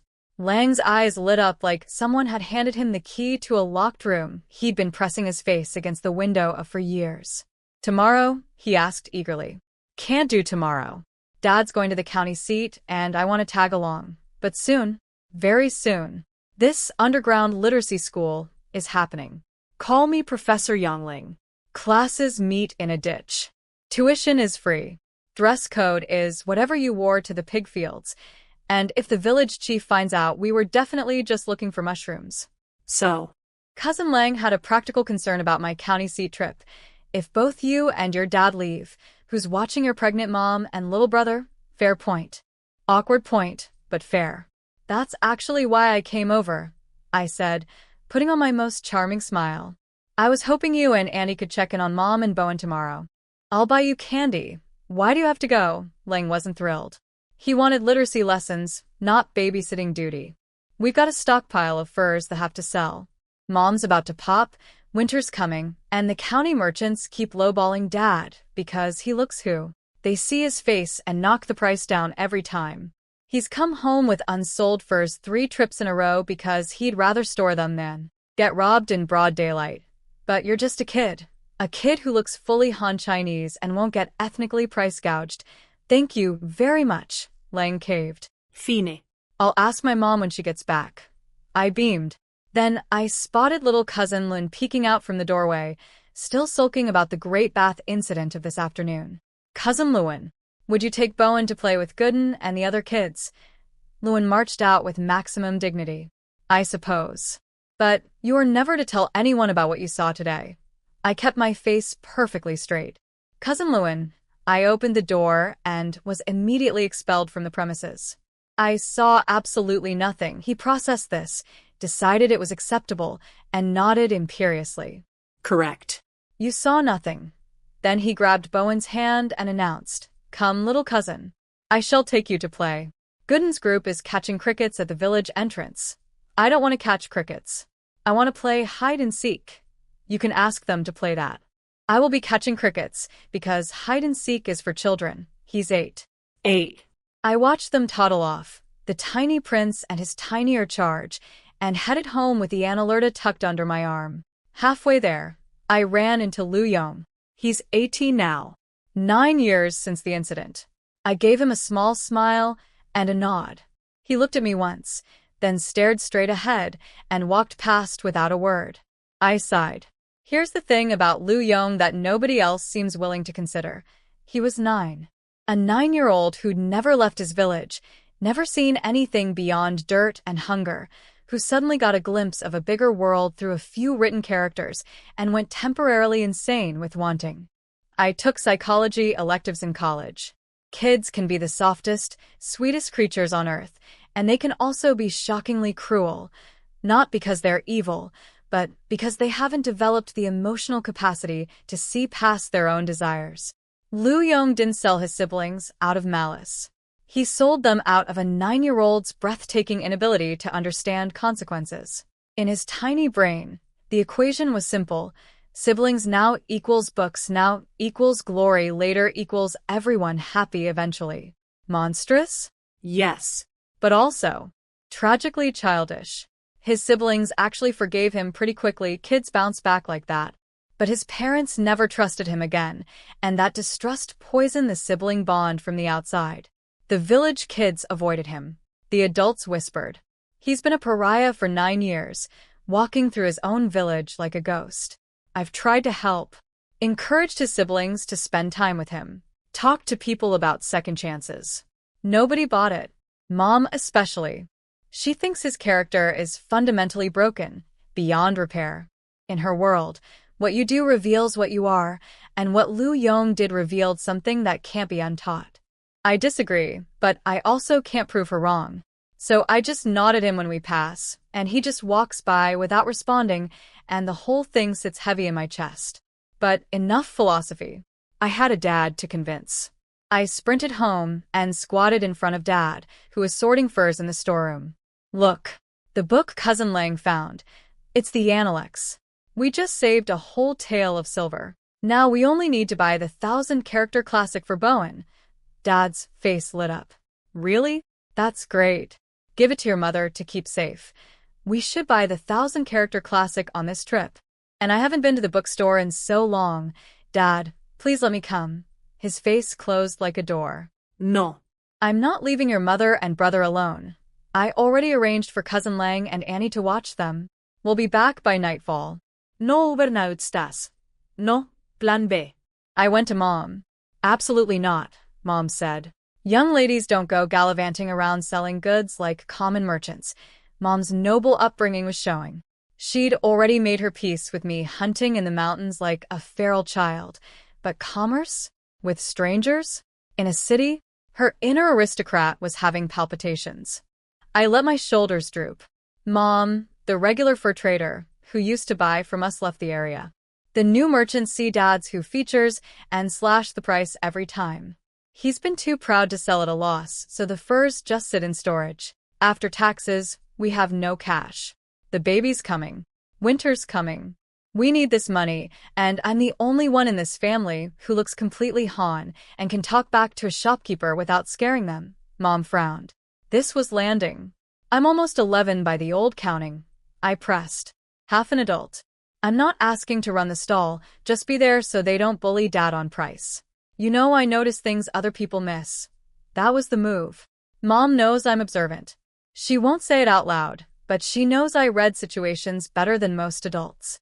She hesitated for just a moment, then, because she loves Dad more than she loves propriety, she nodded. Fine. But come back before dark. I cheered. And once Mom said yes, Dad's opinion was basically decorative. He heard my celebration from outside, shook his head, and started mentally planning a visit to Great Uncle's house to personally ask Andy to watch over Mom. Because even when he loses, he makes sure the logistics are covered. Legend. That evening, Bowen came home looking like someone had rolled him in mud, and then rolled the mud in more mud. When he heard about the county trip, he lost it. I want to go too. I put my hands on my hips and laughed. Can you walk for 2 hours straight? His face went red with indignation. I'll eat 2 bowls of rice tonight. Then I'll be strong enough. That's not how it works, buddy. If you keep sleeping in every morning and skipping your exercises, you won't grow bigger. You'll just get fat. Like Cousin Lang's piglet, Bowen's eyes went huge with horror. You're lying, asked Dad. Bowen whipped around to look at Dad, who, bless this man, straightened up with the gravity of a judge delivering a verdict. Your sister is correct. She exercises every morning, and look how strong she is. If you want to grow up and go to the county seat, you need to wake up early and practice your forms. Bowen went very quiet. You could see the gears turning behind those big eyes. Then he ran to Mom, tugged her sleeve, and in the most determined little voice, Mommy, please wake me up early tomorrow. I need to practice my martial arts. If I get strong enough, I can go to the county by New Year. Mom smiled and agreed. Dad and I exchanged a look of pure triumph. We just weaponized a 5-year-old's FOMO into a daily fitness program. My brother is going to be doing morning exercises out of sheer terror of becoming a pig, and I regret nothing. Dad woke up somewhere between 4 and 5 in the morning. The man is a machine. Mom stirred and tried to get up to make breakfast. Dad gently pushed her back down. Stay in bed. I've got it. Let me at least make you something to eat. No, you're 7 months pregnant. Sleep. He tucked her blankets in, went to the kitchen, and proceeded to cook rice porridge, fry flatbreads, chop and stir-fry pickled vegetables, and set up a pot of porridge on a slow charcoal burner so Mom would have hot food when she woke up later. All of this before the sun was even a rumor on the horizon. I dragged myself out of bed and found everything already done. Bowen didn't even twitch. That kid sleeps like a sedated boulder.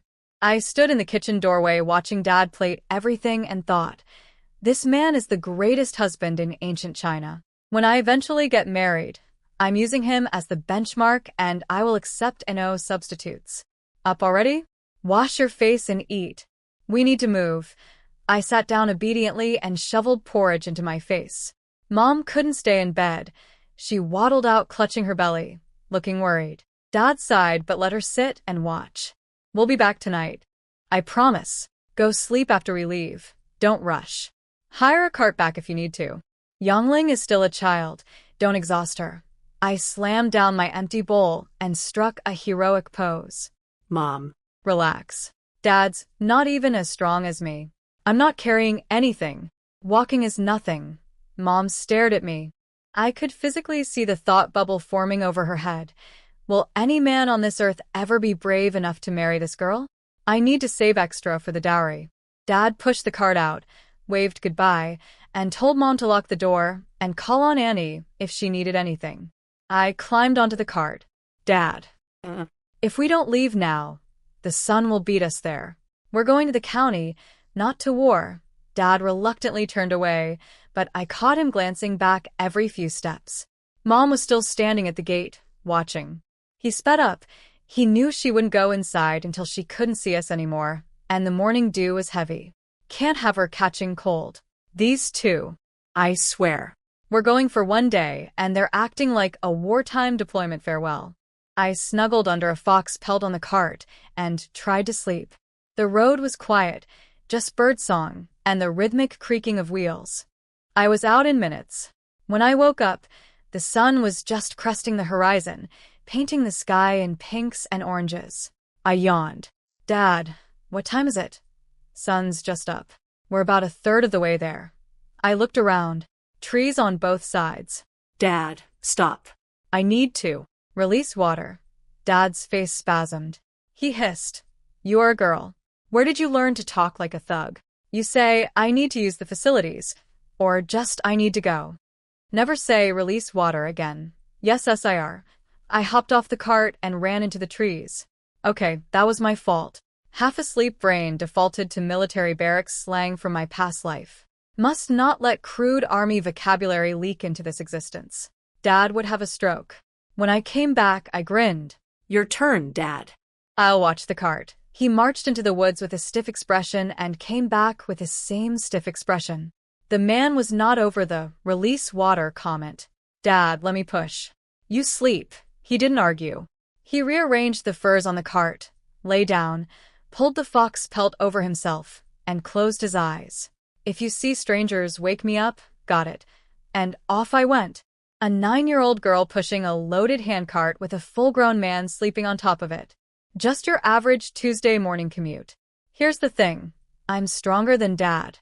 With my daily training routine on top of my genetic freakishness, pushing this cart was like pushing a shopping trolley. A heavy one, sure, but nothing that required actual effort. Dad knew this. That's why he was comfortable sleeping. What we didn't account for was other people. About 30 minutes in, I started catching up to other travelers heading to the county seat. Farmers with shoulder poles, merchants with their own carts, women carrying baskets of homemade goods. All adults. And then there's me, a tiny girl pushing a cart piled with furs, with a 200-gene man sleeping on top. The stairs. Oh, the stairs. Every single person I passed did a double take. I could read their faces like billboards. Is that child pushing that cart? With that enormous man on it? Is he sleeping? Is this child labor? Is that man forcing his daughter to haul him around like a rickshaw? The disapproval was thick. People were shooting absolute daggers at the unconscious lump that was my father.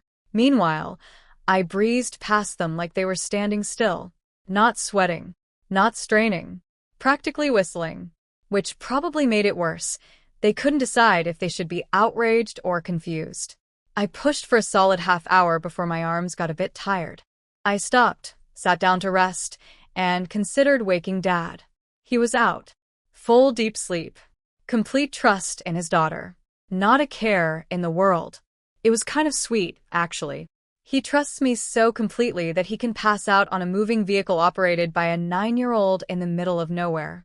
That's either beautiful parenting or a CPS case. Depends on your perspective. I shook him awake. Dad. I'm tired. Your turn. He blinked at the sun, confused. It's this late already. Yep. How far to the city gate? He looked around, orienting himself. Close. By now a decent crowd of travelers had gathered on the road, and they'd all witnessed me, a small child, pushing the cart and calling. This large man, Dad. The collective judgment was withering. Every pair of eyes said, what kind of father makes his little girl push a heavy cart while he naps? Dad and I were completely oblivious. He hopped off, I hopped on, and he started pushing at his usual ridiculous speed, blasting past everyone we'd already passed, leaving them in a cloud of dust and moral confusion. I sat on the cart watching the other travelers' goods as we zoomed by. Homemade dyed fabric, woven cloth, bamboo baskets, jars of pickled vegetables. everyone bringing whatever they had to sell.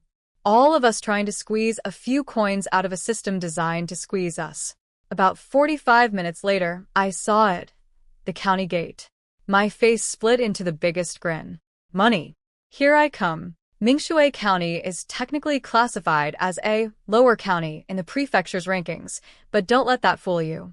Because we're right next to the border and the mountains, we get tons of fur traders and merchants passing through, which attracts southern buyers looking for exotic goods. The place is actually busier than most mid-tier counties.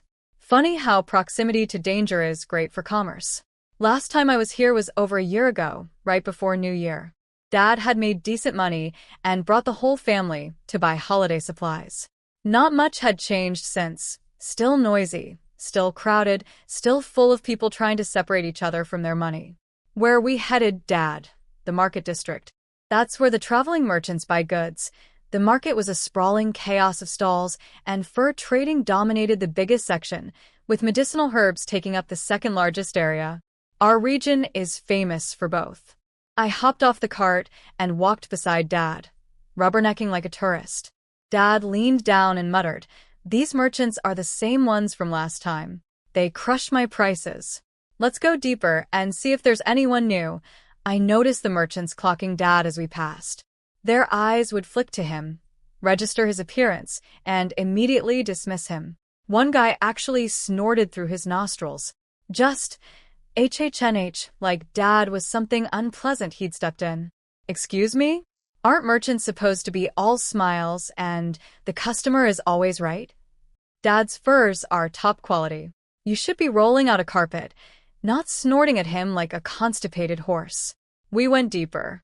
No new faces. Same cartel of merchants who'd been lowballing Dad for over a year. Dad's shoulders dropped a fraction. He was trying to hide his disappointment, but I know him. He parked me with the cart. "Wait here. I'll go check prices." I sat on the cart and went into observation mode. Special forces training might be useless for making money, but surveillance? That I can do. I watched the merchants closely. Their buying prices for other sellers were remarkably uniform, almost identical across stalls. When a particularly nice piece of fur came along, there'd be some mild competitive bidding, but it was gentle, scripted almost. A few token raises, then someone would graciously bow out. Nobody actually fought for anything. Classic price-fixing cartel. They'd agreed on rates beforehand, and if the prices they gave Dad were half what they gave everyone else, that was coordinated too. I was sitting there fuming when someone tried to slap my shoulder from behind. My body moved before my brain caught up. I grabbed the hand, twisted, and OWWWOWOWOW. "It's me. It's me. Miss MU. Do you remember me?" I looked. Chi Howren, the bred kid from the forest. I let go immediately. Oh. "It's you too. Did you find her family?" Fan Zijin appeared behind Howren, composed as always. "Thanks to your directions, we reached the county yesterday afternoon and located our relatives." "What brings you here, Miss Mu?" "Selling furs with my dad." I looked at Howren. "Sorry about your wrist." "Are you okay?" Howren shook his hand out, wincing. "Your grip is insane." "But I'm fine. I'm used to getting knocked around." Fan Zijin glanced at Howren's wrist with a cold little smirk that said, "Serves you right for sneaking up on people, you idiot." Howren glared at him. These two had undergone a dramatic transformation since yesterday. Gone were the dirt-smeared, starving ragamuffins from under the tree. They were now wearing expensive, well-fitted clothes, standing straight and confident. Rich kids restored to their natural habitat. The contrast was almost comical. "Where's your father?" Howren asked. "Checking prices." "But aren't all the prices the same?" "We walked through here this morning, and everything was identical." "For other people, yes. For my dad, they cut the price in half." Howren's eyes went wide. "Why?" "Did he offend someone?" "No. They just don't like that he looks who." Fan Zijin's eyes sharpened. He looked across the market to where Dad was negotiating, studying him carefully. "That's your father?" I nodded. Howren squinted at Dad. His eyes are a bit deep-set, his nose is a bit high, and he's built like a mountain, but he doesn't look that who. I've seen tons of guys like that in the capital. It's just because everyone around here is short and he sticks out. "Thank you." Exactly. Dad only looks foreign because he's surrounded by people a foot shorter than him. Put him in a military camp, and nobody would blink. Fan Zijin had gone quiet, his thinking face. After a moment, he nodded slowly. Your father's furs are high quality, the best in this market. My grandfather was a master tanner, and Dad inherited his techniques. Everything we hunt, Dad processes himself. Upper-tier goods. That explains it, Fan Zijin said matter-of-factly. Your family hunts well and tans well, which means high volume of premium product. Buying your stock requires serious capital. These merchants see a man who looks Hu, in a region where locals hate the Hu, and realize nobody will defend him if they lowball him. Normally, if a merchant tried to cheat a local, the other locals would push back collectively. But your father doesn't get that protection. He's the perfect target. My blood went cold. It wasn't just casual racism. It was strategic racism. They'd identified Dad as someone the community wouldn't protect and exploited that gap. Methodical. Calculated. Disgusting. But Fan Zijin's analysis also sparked an idea. If there's a group of merchants working together to freeze people out, I said slowly, are there any merchants who've been frozen out of their group? Someone who'd want to buy good furs without going through the cartel? Fan Zijin looked at me with what I'm pretty sure was genuine respect. That's a sharp question. I don't know the answer, but the market overseer would. He'd know every trader's relationships and grudges. I leaned forward. Do you know the market overseer? My eyes probably looked like a predator locking onto prey. These two were clean, well-dressed, and clearly connected.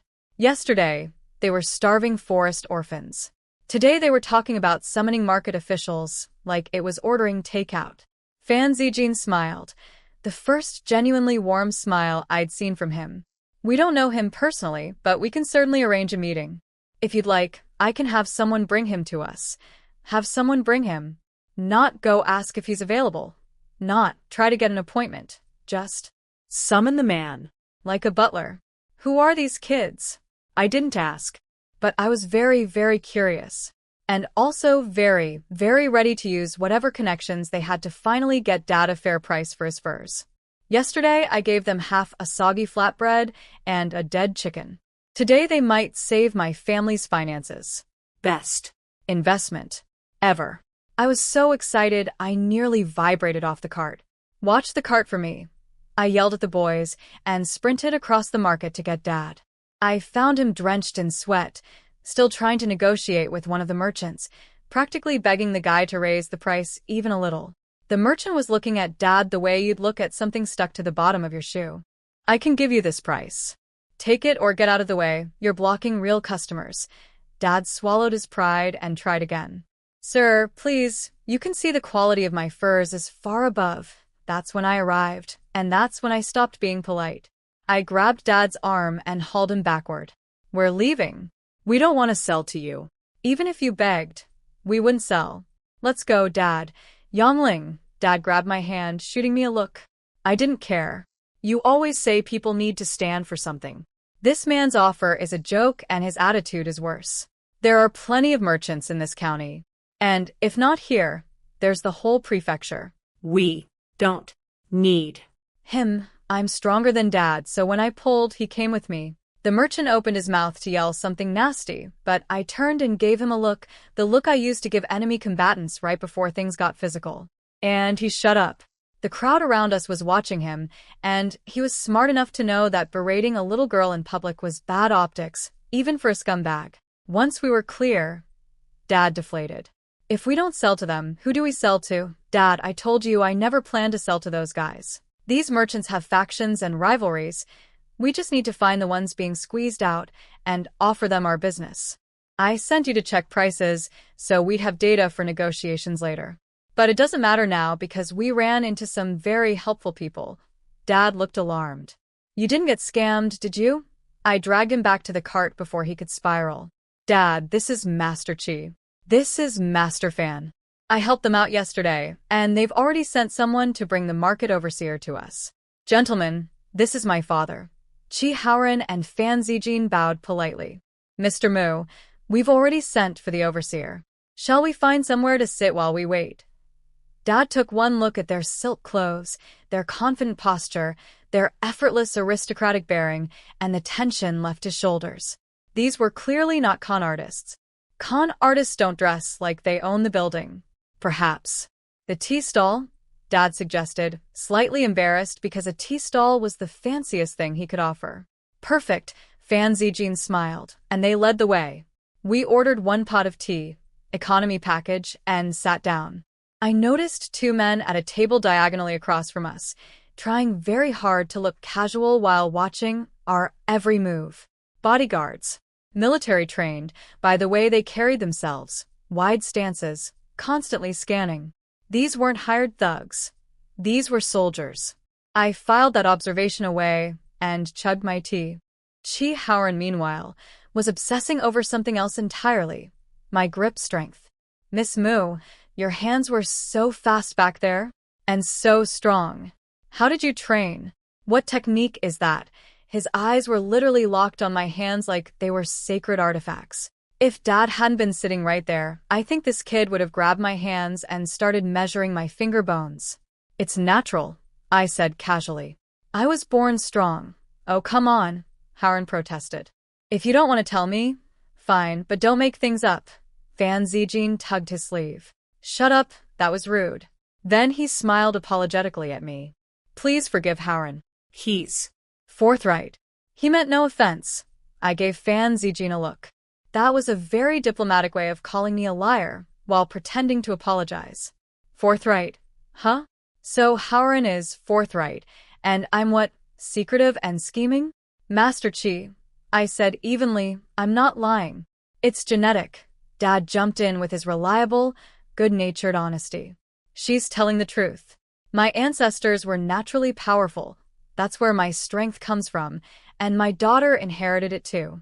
I warned her to be careful today, so when your son suddenly grabbed her, she may have reacted too strongly. My apologies. Fan Zijin glanced at Dad's muscles straining under his shirt, then at my 9-year-old noodle arms, and appeared to mentally project what I'd look like fully grown. He actually shuddered. Then he smiled smoothly. Of course, that makes perfect sense. Our misunderstanding entirely. Haoran wanted to argue more, but Fan Zijin hit him with the eyes. That, shut up right now or I will end you, look that only best friends can deliver, and he subsided. But I could see his brain still churning. He didn't believe the genetic story for a second. He was convinced I had some secret martial arts manual and was already scheming how to get a peek at it. Meanwhile, I was doing my own calculations. These kids were obviously wealthy, well-connected, and from important families. If I could build a real friendship here, Dad might never get price gouged again. So I matched Haoran's friendliness with my own warmest smile. Two people being excessively nice to each other, each with their own agenda. Capitalism at its finest. A servant appeared, the one they'd sent to fetch the overseer. Fourth young master Fan, the overseer is here. The market overseer was trailing behind the servant like a mid-level employee summoned to the CEO's office. Let me repeat. A government-appointed market official was brought to two teenagers at a tea stall. Who are these kids? Overseer Zhang bowed and scraped. Greetings to both young masters. What would you like to buy? I'll personally escort you. Fan Zijin snapped his folding fan shut with a crisp click. No need for shopping, Overseer Zhang. Just a question. I noticed every fur merchant in this market offers identical prices. Shouldn't different buyers have different budgets? Different price points. Zhang puffed up proudly. Excellent observation, young master. But you see, we've implemented a system. The market office sets a price range for each grade of goods, and merchants must stay within that range.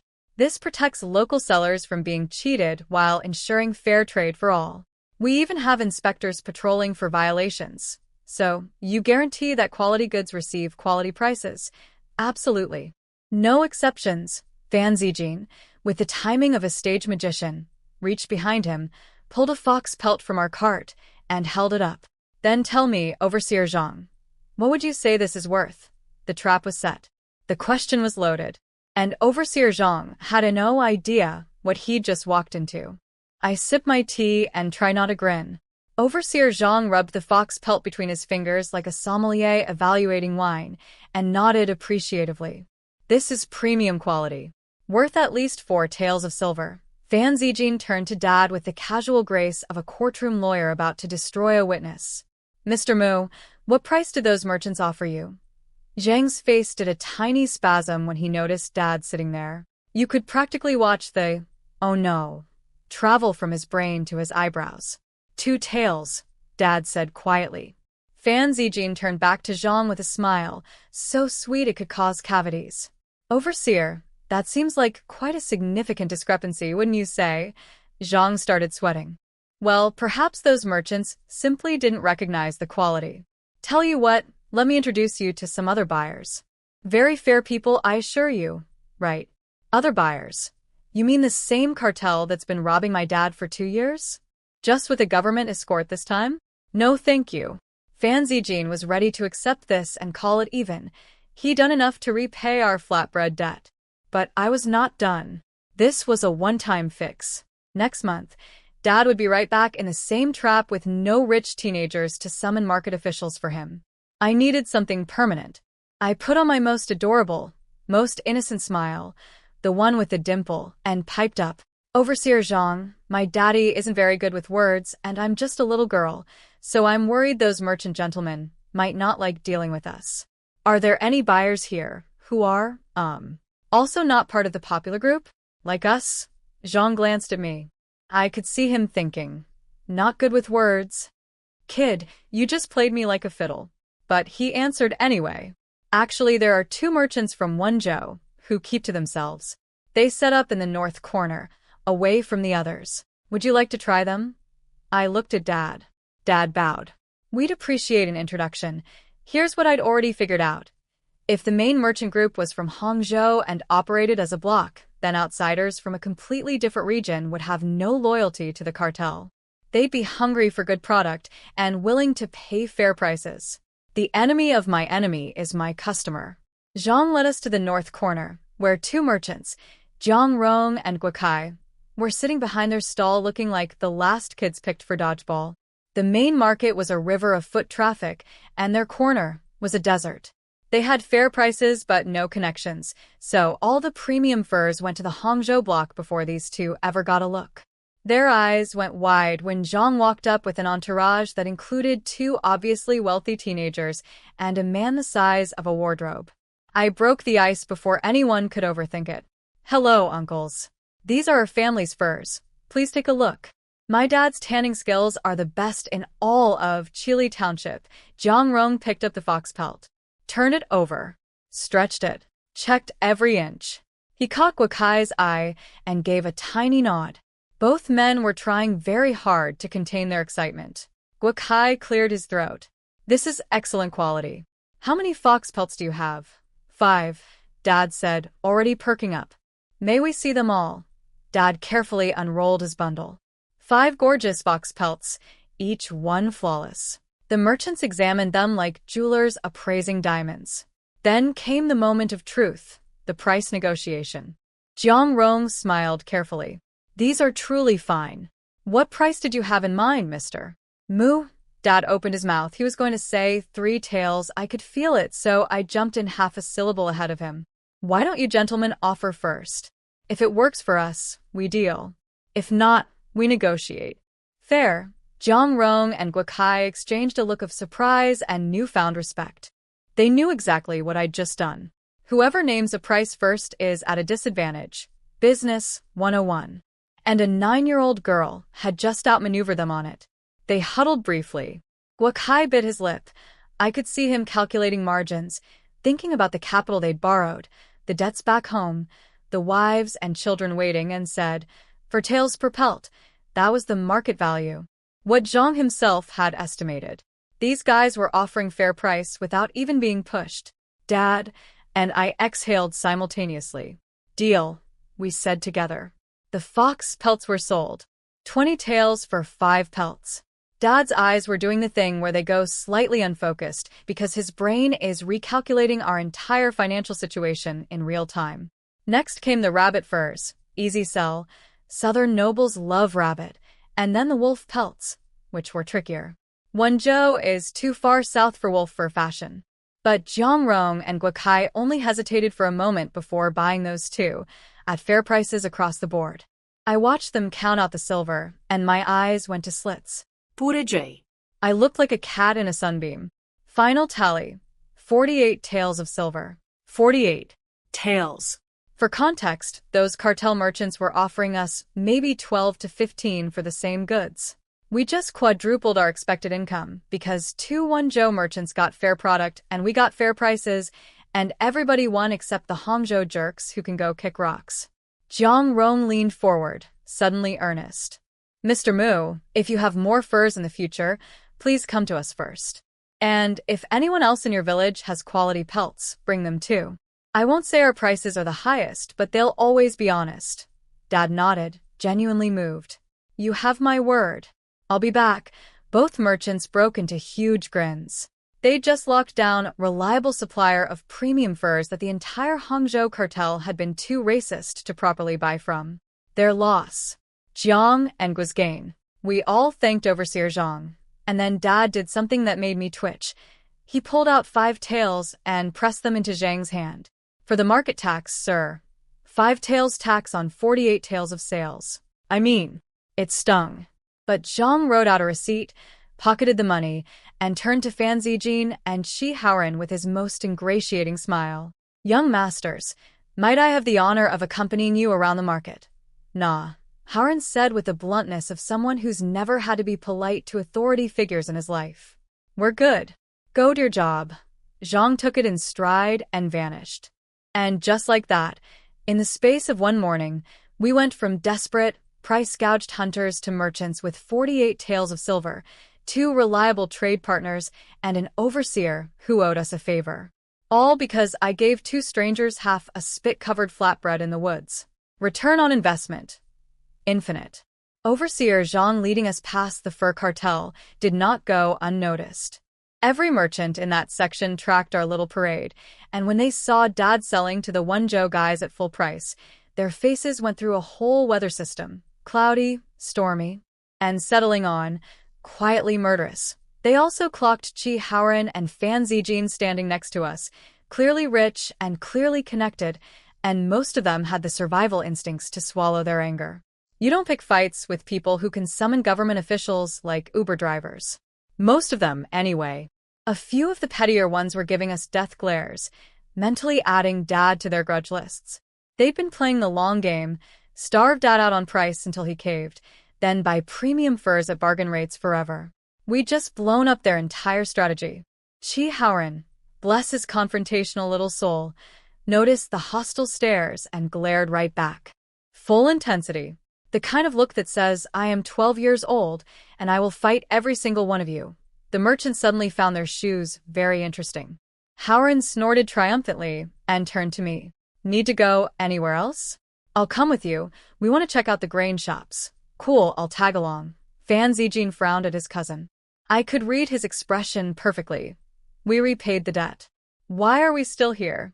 We should be getting back to Brother Shuyuan. But Haoran was on a mission. He wanted to be my best friend, so he could eventually weasel his way into seeing my secret martial arts techniques, the techniques that don't exist. Because it's genetics. But sure, buddy, keep scheming. Dad, ever the grateful soul, wasn't going to let these kids walk away without feeding them. Come, let Uncle treat you to a meal. My stomach growled on cue. When did I last eat? Dawn? A lifetime ago. Yes, please. You helped us so much today. The least we can do is buy lunch. Haoran waved us off grandly. You're not paying. Yesterday, your flatbread and game literally kept us alive long enough to reach the county. What we did today was just a few words. My treat. Before Dad could argue, Haoran grabbed Fan Zijin and marched into the nearest restaurant. We followed helplessly. You can't out-generous a rich kid with no concept of money. We grabbed a window table on the second floor. Haoran leaned forward curiously. You don't grow crops? Why do you need the grain shop? We're hunters, so we buy all our food. But we're not actually buying today, just checking prices. It's harvest season, so we can buy directly from villagers at better rates. Fan Zijin, who apparently had already done market research this morning because of course he had, rattled off the numbers. Mid-grade rice is 1 tael, 3 chien per sure. Low-grade is 1 tael. We didn't check the rest. Dad and I both frowned. Same as our township. Same inflated prices. Fan Zijin caught our expressions. Different from your village. I dropped all pretense of cheerfulness. Completely different. The local gentry are buying raw grain from farmers at 4 chien 28 won per sure. Even accounting for the husking and processing, the markup is obscene. They buy low from farmers, sell high to consumers, and pocket the difference. It's the first time in my dad's entire life that raw grain is cheap while processed rice is expensive at the same time. Dad shook his head silently. If the county prices matched the township, Great Uncle's village had no escape. Nowhere to sell at a fair rate. The squeeze was regional, not local. I was getting angrier the more I thought about it. And it's not like farmers can just refuse to sell. This year they changed the transport levy. It has to be paid in silver now, not grain. So farmers are forced to convert their harvest into cash, and the only buyers are the same people crushing the price. Howard blinked. What's a transport levy? Fan Zijin looked equally blank. I stared at them. Then I rolled my eyes so hard, I nearly saw my own brain. You don't know what a transport levy is? Every year, tax grain has to be shipped to the capital. The transport levy covers the shipping cost. If you don't pay it, you have to haul your grain to the capital yourself. That's a 2,000 li round trip. 6 months of travel. Plus all the expenses on the road. So basically, I shrugged dramatically, you pay the levy or you lose half a year of your life walking grain across the empire. And if you can't pay the levy, the government won't accept your tax payment. And if you can't pay taxes, they seize your property and exile your whole family. Both boys' mouths fell open. Howard sputtered. That can't be right. His Majesty said he was reducing taxes and labor duties. I let out a laugh so bitter it could curdle milk. Oh, you actually believed that? If the emperor wanted to reduce burdens, he wouldn't have slapped commercial taxes on village flea markets. He wouldn't be making border communities fund military salaries. We used to have entry fees just to walk into a city. The founding emperor never had any of these. Every generation adds more taxes and calls it reform. Yangling, Dad said quietly. We're in public. Watch your words. Now, in any other dynasty, this is where I'd shut up and pray nobody heard me. Criticizing the emperor is usually a fast track to losing your head and your family's heads, and possibly your dog's head. But this dynasty is special. The founding emperor of the Great Zhou, the legendary Zhou Shizong, had a stone tablet carved with one very specific decree: the people shall not be silenced. Free speech for all citizens. And then, this is the part that kills me. When the imperial court fled south during the wars, some panicking bureaucrat actually grabbed the tablet and brought it along. When they built the new capital in Linen, they planted that tablet right in front of the palace gates. Like a giant stone middle finger pointed at every future emperor. It's been there ever since. An immovable monument to the one rule no emperor can break. So 3 years ago, when the Yuan family army was recalled from the front lines because the emperor got paranoid about a popular general having too much power, and the Jurchen immediately overran 3 entire prefectures, pushing the war to our doorstep. The public lost it. People marched to the palace and literally spat on the gates. Scholars wrote savage takedowns of the emperor and his corrupt advisors and distributed them like pamphlets. And the imperial guards? They just stood there. Some of them were nodding along. The emperor hid inside the palace and didn't come out for weeks.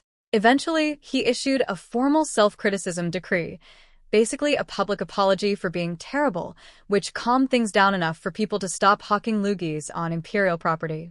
I was 6 when I first witnessed this magnificent circus. Dad had taken me to a tea house in the county seat, and I sat there watching ordinary people scream profanities about the emperor while a government officer at the next table slurped his tea and muttered, "Yeah, that guy is an idiot." My little reincarnated heart nearly stopped. Where I come from, you watch what you say about leaders. Here, the national pastime is roasting the monarchy, and everyone does it openly, enthusiastically, and with creative vocabulary. The wild thing? Despite all the yelling, nobody ever suggests actually replacing the emperor. They'll call him stupid, cowardly, incompetent, a puppet of corrupt ministers, but the idea of revolution, regime change, never comes up. They just want him to be better. The Zhou emperors are the luckiest rulers in history. Their citizens have the constitutional right to call them morons, but somehow lack the imagination to fire them. So yeah, I don't worry about speaking freely. I pouted at Dad. Everything I said is true, and everybody says it. Dad quietly ate his food and pretended he didn't have a daughter. Fan Zijin was not happy with my political commentary. That's just your side of the story. Maybe it's corrupt local officials, not the emperor. I hit him with the simplest logic in the world. He's the emperor. Whether it's corrupt officials or his own policy, it's all his responsibility. That's literally what being in charge means. Both boys opened their mouths. Close them. Open them again. Nothing came out. Howard looked like I'd told him his favorite uncle was secretly a villain. Fan Zijin recovered faster. His brain is always running calculations and zeroed in on the economic angle.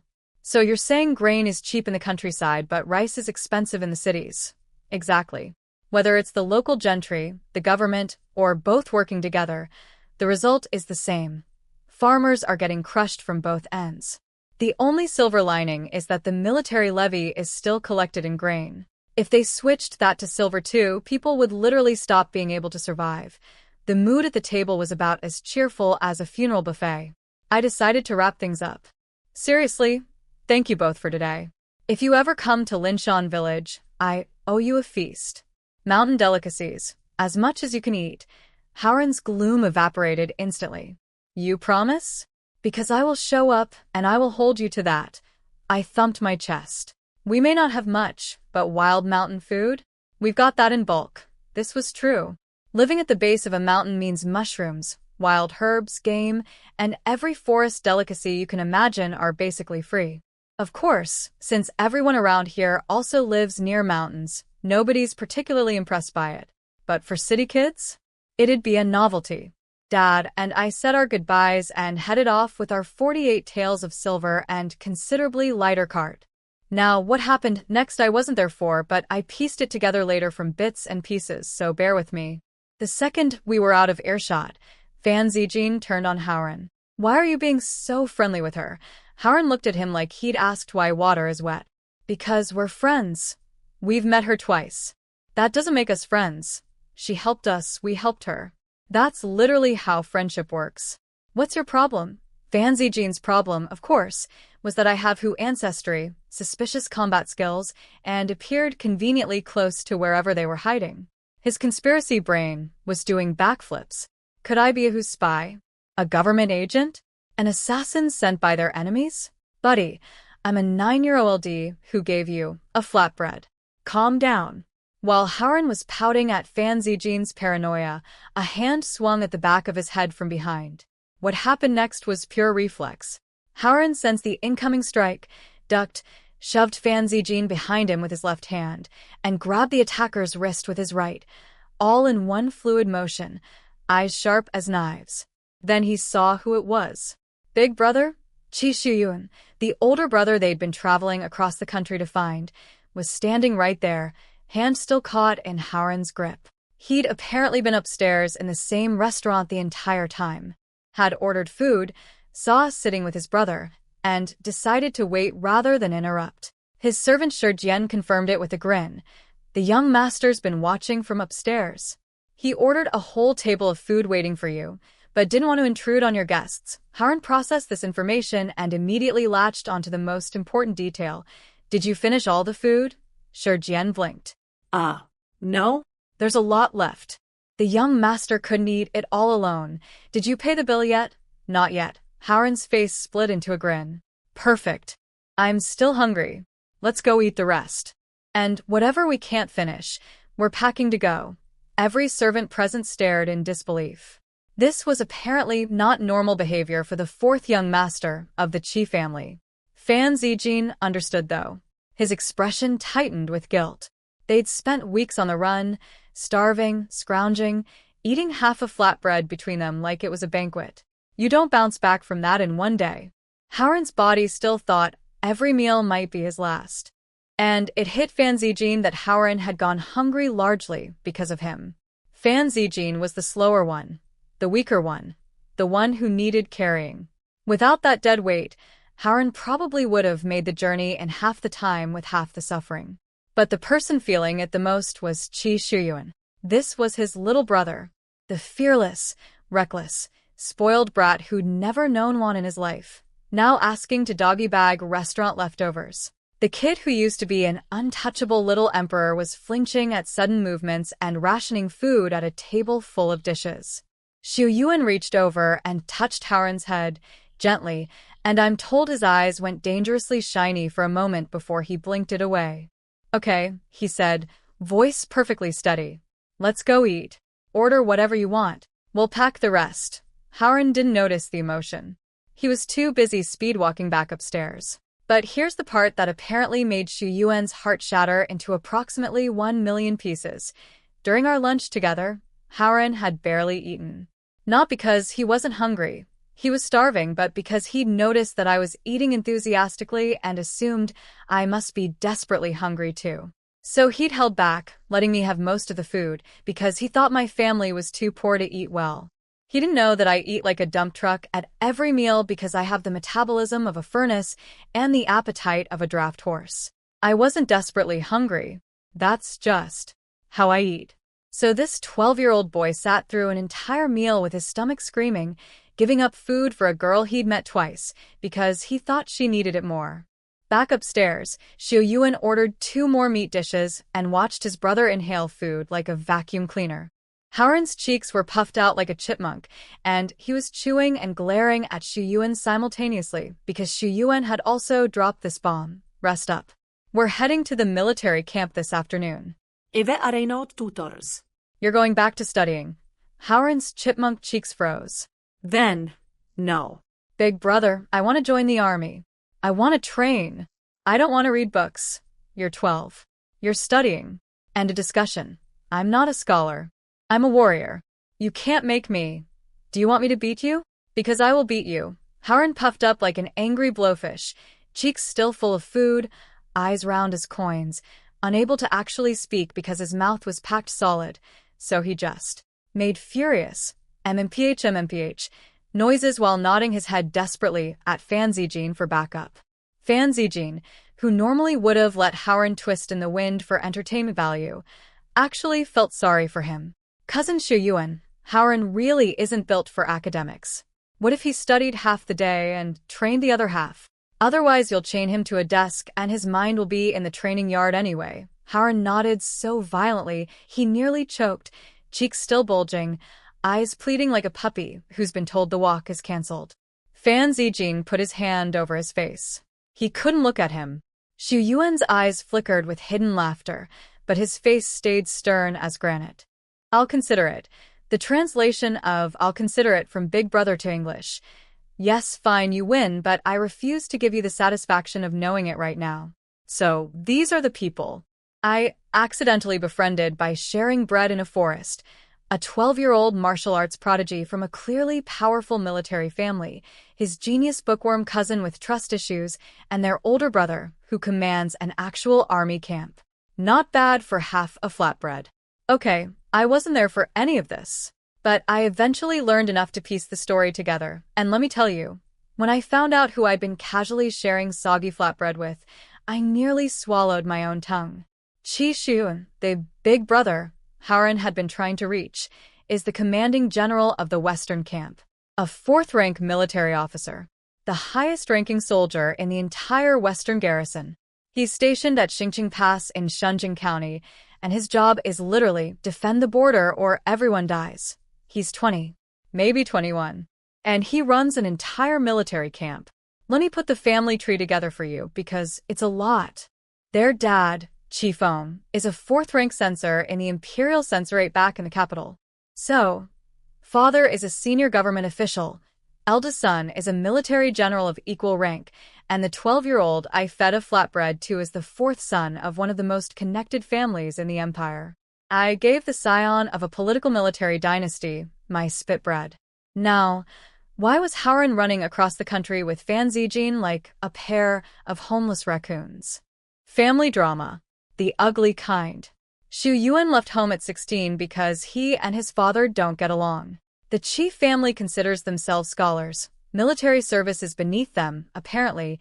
Even when your son is so good at it, he climbs from 6th rank captain to 4th rank general in 2 years through sheer battlefield insanity.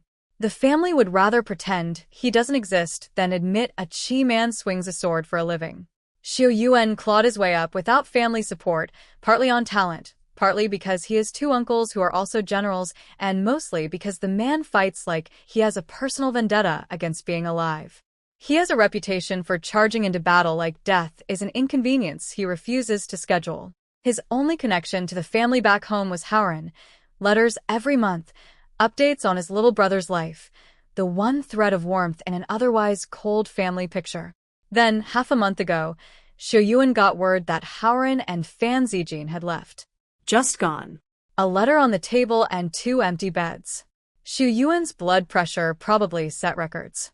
These were 2 12-year-olds with 0 travel experience wandering through bandit-infested countryside during wartime. They probably didn't even know what a steamed bun cost. He sent soldiers south along every major road to search for them, mouth breaking out in stress blisters. What he figured out pretty quickly. Someone at home had pushed Howren to the breaking point. Howren is rowdy, but not reckless. Fan Zijin is the most cautious person alive. For both of them to flee, things must have gotten truly unbearable. And the culprit? Almost certainly the woman Xu Yuan calls the concubine, his father's secondary wife who's been positioning herself as the real lady of the house. Here's the damning detail. Howren had travel documents. Every city gate checks papers. The trail should have been trivially easy to follow. If the chief family had wanted to find them, they would have. The fact that nobody came after them tells you everything about what the concubine wanted. Those boys gone and forgotten. Xu Yuan finally got a report yesterday afternoon from a scout stationed in Mingshui County, and he rode out immediately. When he found Howren in that restaurant, his brother's baby fat cheeks, the ones Howren constantly complained about in letters, the ones his classmates teased him for, were gone. The kid's face was gaunt. His whole body was thinner. He flinched at sudden movements and asked about doggy-bagging restaurant leftovers. The old Howren, the one who'd never known hunger, who threw tantrums about pudgy cheeks, who bullied classmates, would never have shared his lunch with a stranger's kid. But the Howren who'd been starving in the forest gave up most of his food to me because he thought I was poorer than him. Xu Yuan wanted to cry. He did not cry because he's a general and generals don't cry in restaurants. But it was close. Now, here is where my casual lunchtime rant about grain prices accidentally triggered a military investigation. After settling the boys at his residence in Shunjing County, Xu Yuan called his inner circle into the study. His military advisor Rong Xian, courtesy name Jinyu, his supply officer He Ming, his bodyguard Mo Xiong, and his personal attendants. Xu Yuan's mood was already volcanic, half fury at whatever had happened to Howren back home, half worry about the boy's condition. He was radiating cold menace like a human blizzard, and his subordinates were hunching their shoulders trying not to get frostbitten. First, private business. He wanted to send someone to the capital to investigate what drove Howren away. Rong Xian talked him down. Sending a military officer to the capital without imperial authorization was technically illegal and could get them all killed. Better to just ask Howren directly. As for why the family never pursued the boys, Rong Xian's cold laugh said it all. The concubine obviously didn't want them found. Xu Yuan's eye twitched. She's a concubine, not a stepmother. Yes, concubine, my mistake. Rong Xian agreed smoothly, in the tone of someone who absolutely did not consider it a mistake. Then Xu Yuan pivoted to business, and specifically to what I'd told them over lunch. Grain prices in the market are inflated. Rice at 1 tael, 3 qian per shur. But the purchase price from farmers is only 4 qian 21. The room went very quiet. He Ming, the supply officer, spoke up nervously. We negotiated military grain purchases at 1 tael 1 qian per shur, 2 qian below market. And Zhao Guang approved it. Zhao Guang, the head supply officer, who happened to be, oh, what a coincidence, from the local Zhao gentry family, one of the 3 richest clans in the region. The same clans that own the grain shops.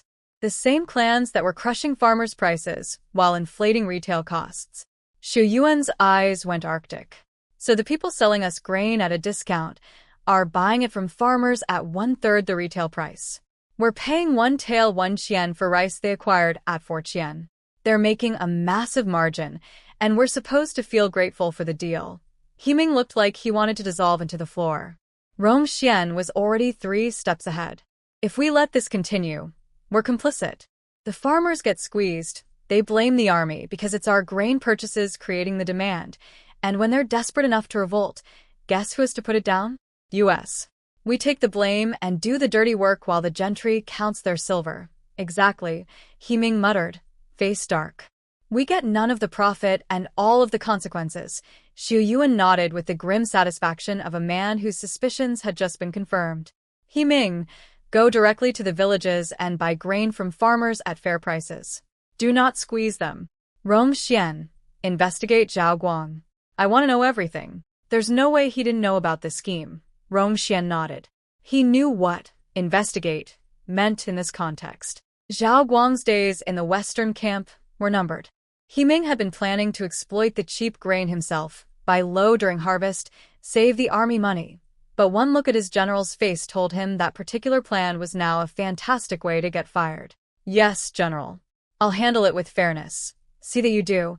And just like that, my angry lunchtime rant about grain prices and transport levies, the one Dad told me to shut up about, had reached the ears of the most powerful military commander in the region, launched an investigation into local corruption, and was about to redirect military purchasing power directly to struggling farmers. Sometimes, running your mouth pays off. I, of course, knew absolutely none of this at the time. I was on a pushcart heading home, counting 48 taels of silver, and feeling pretty good about the day. Meanwhile, in a study in Shunjing County, a 20-year-old general was sharpening his knives, metaphorically and possibly literally, and a corrupt supply officer named Zhao Guang was about to have a very, very bad week.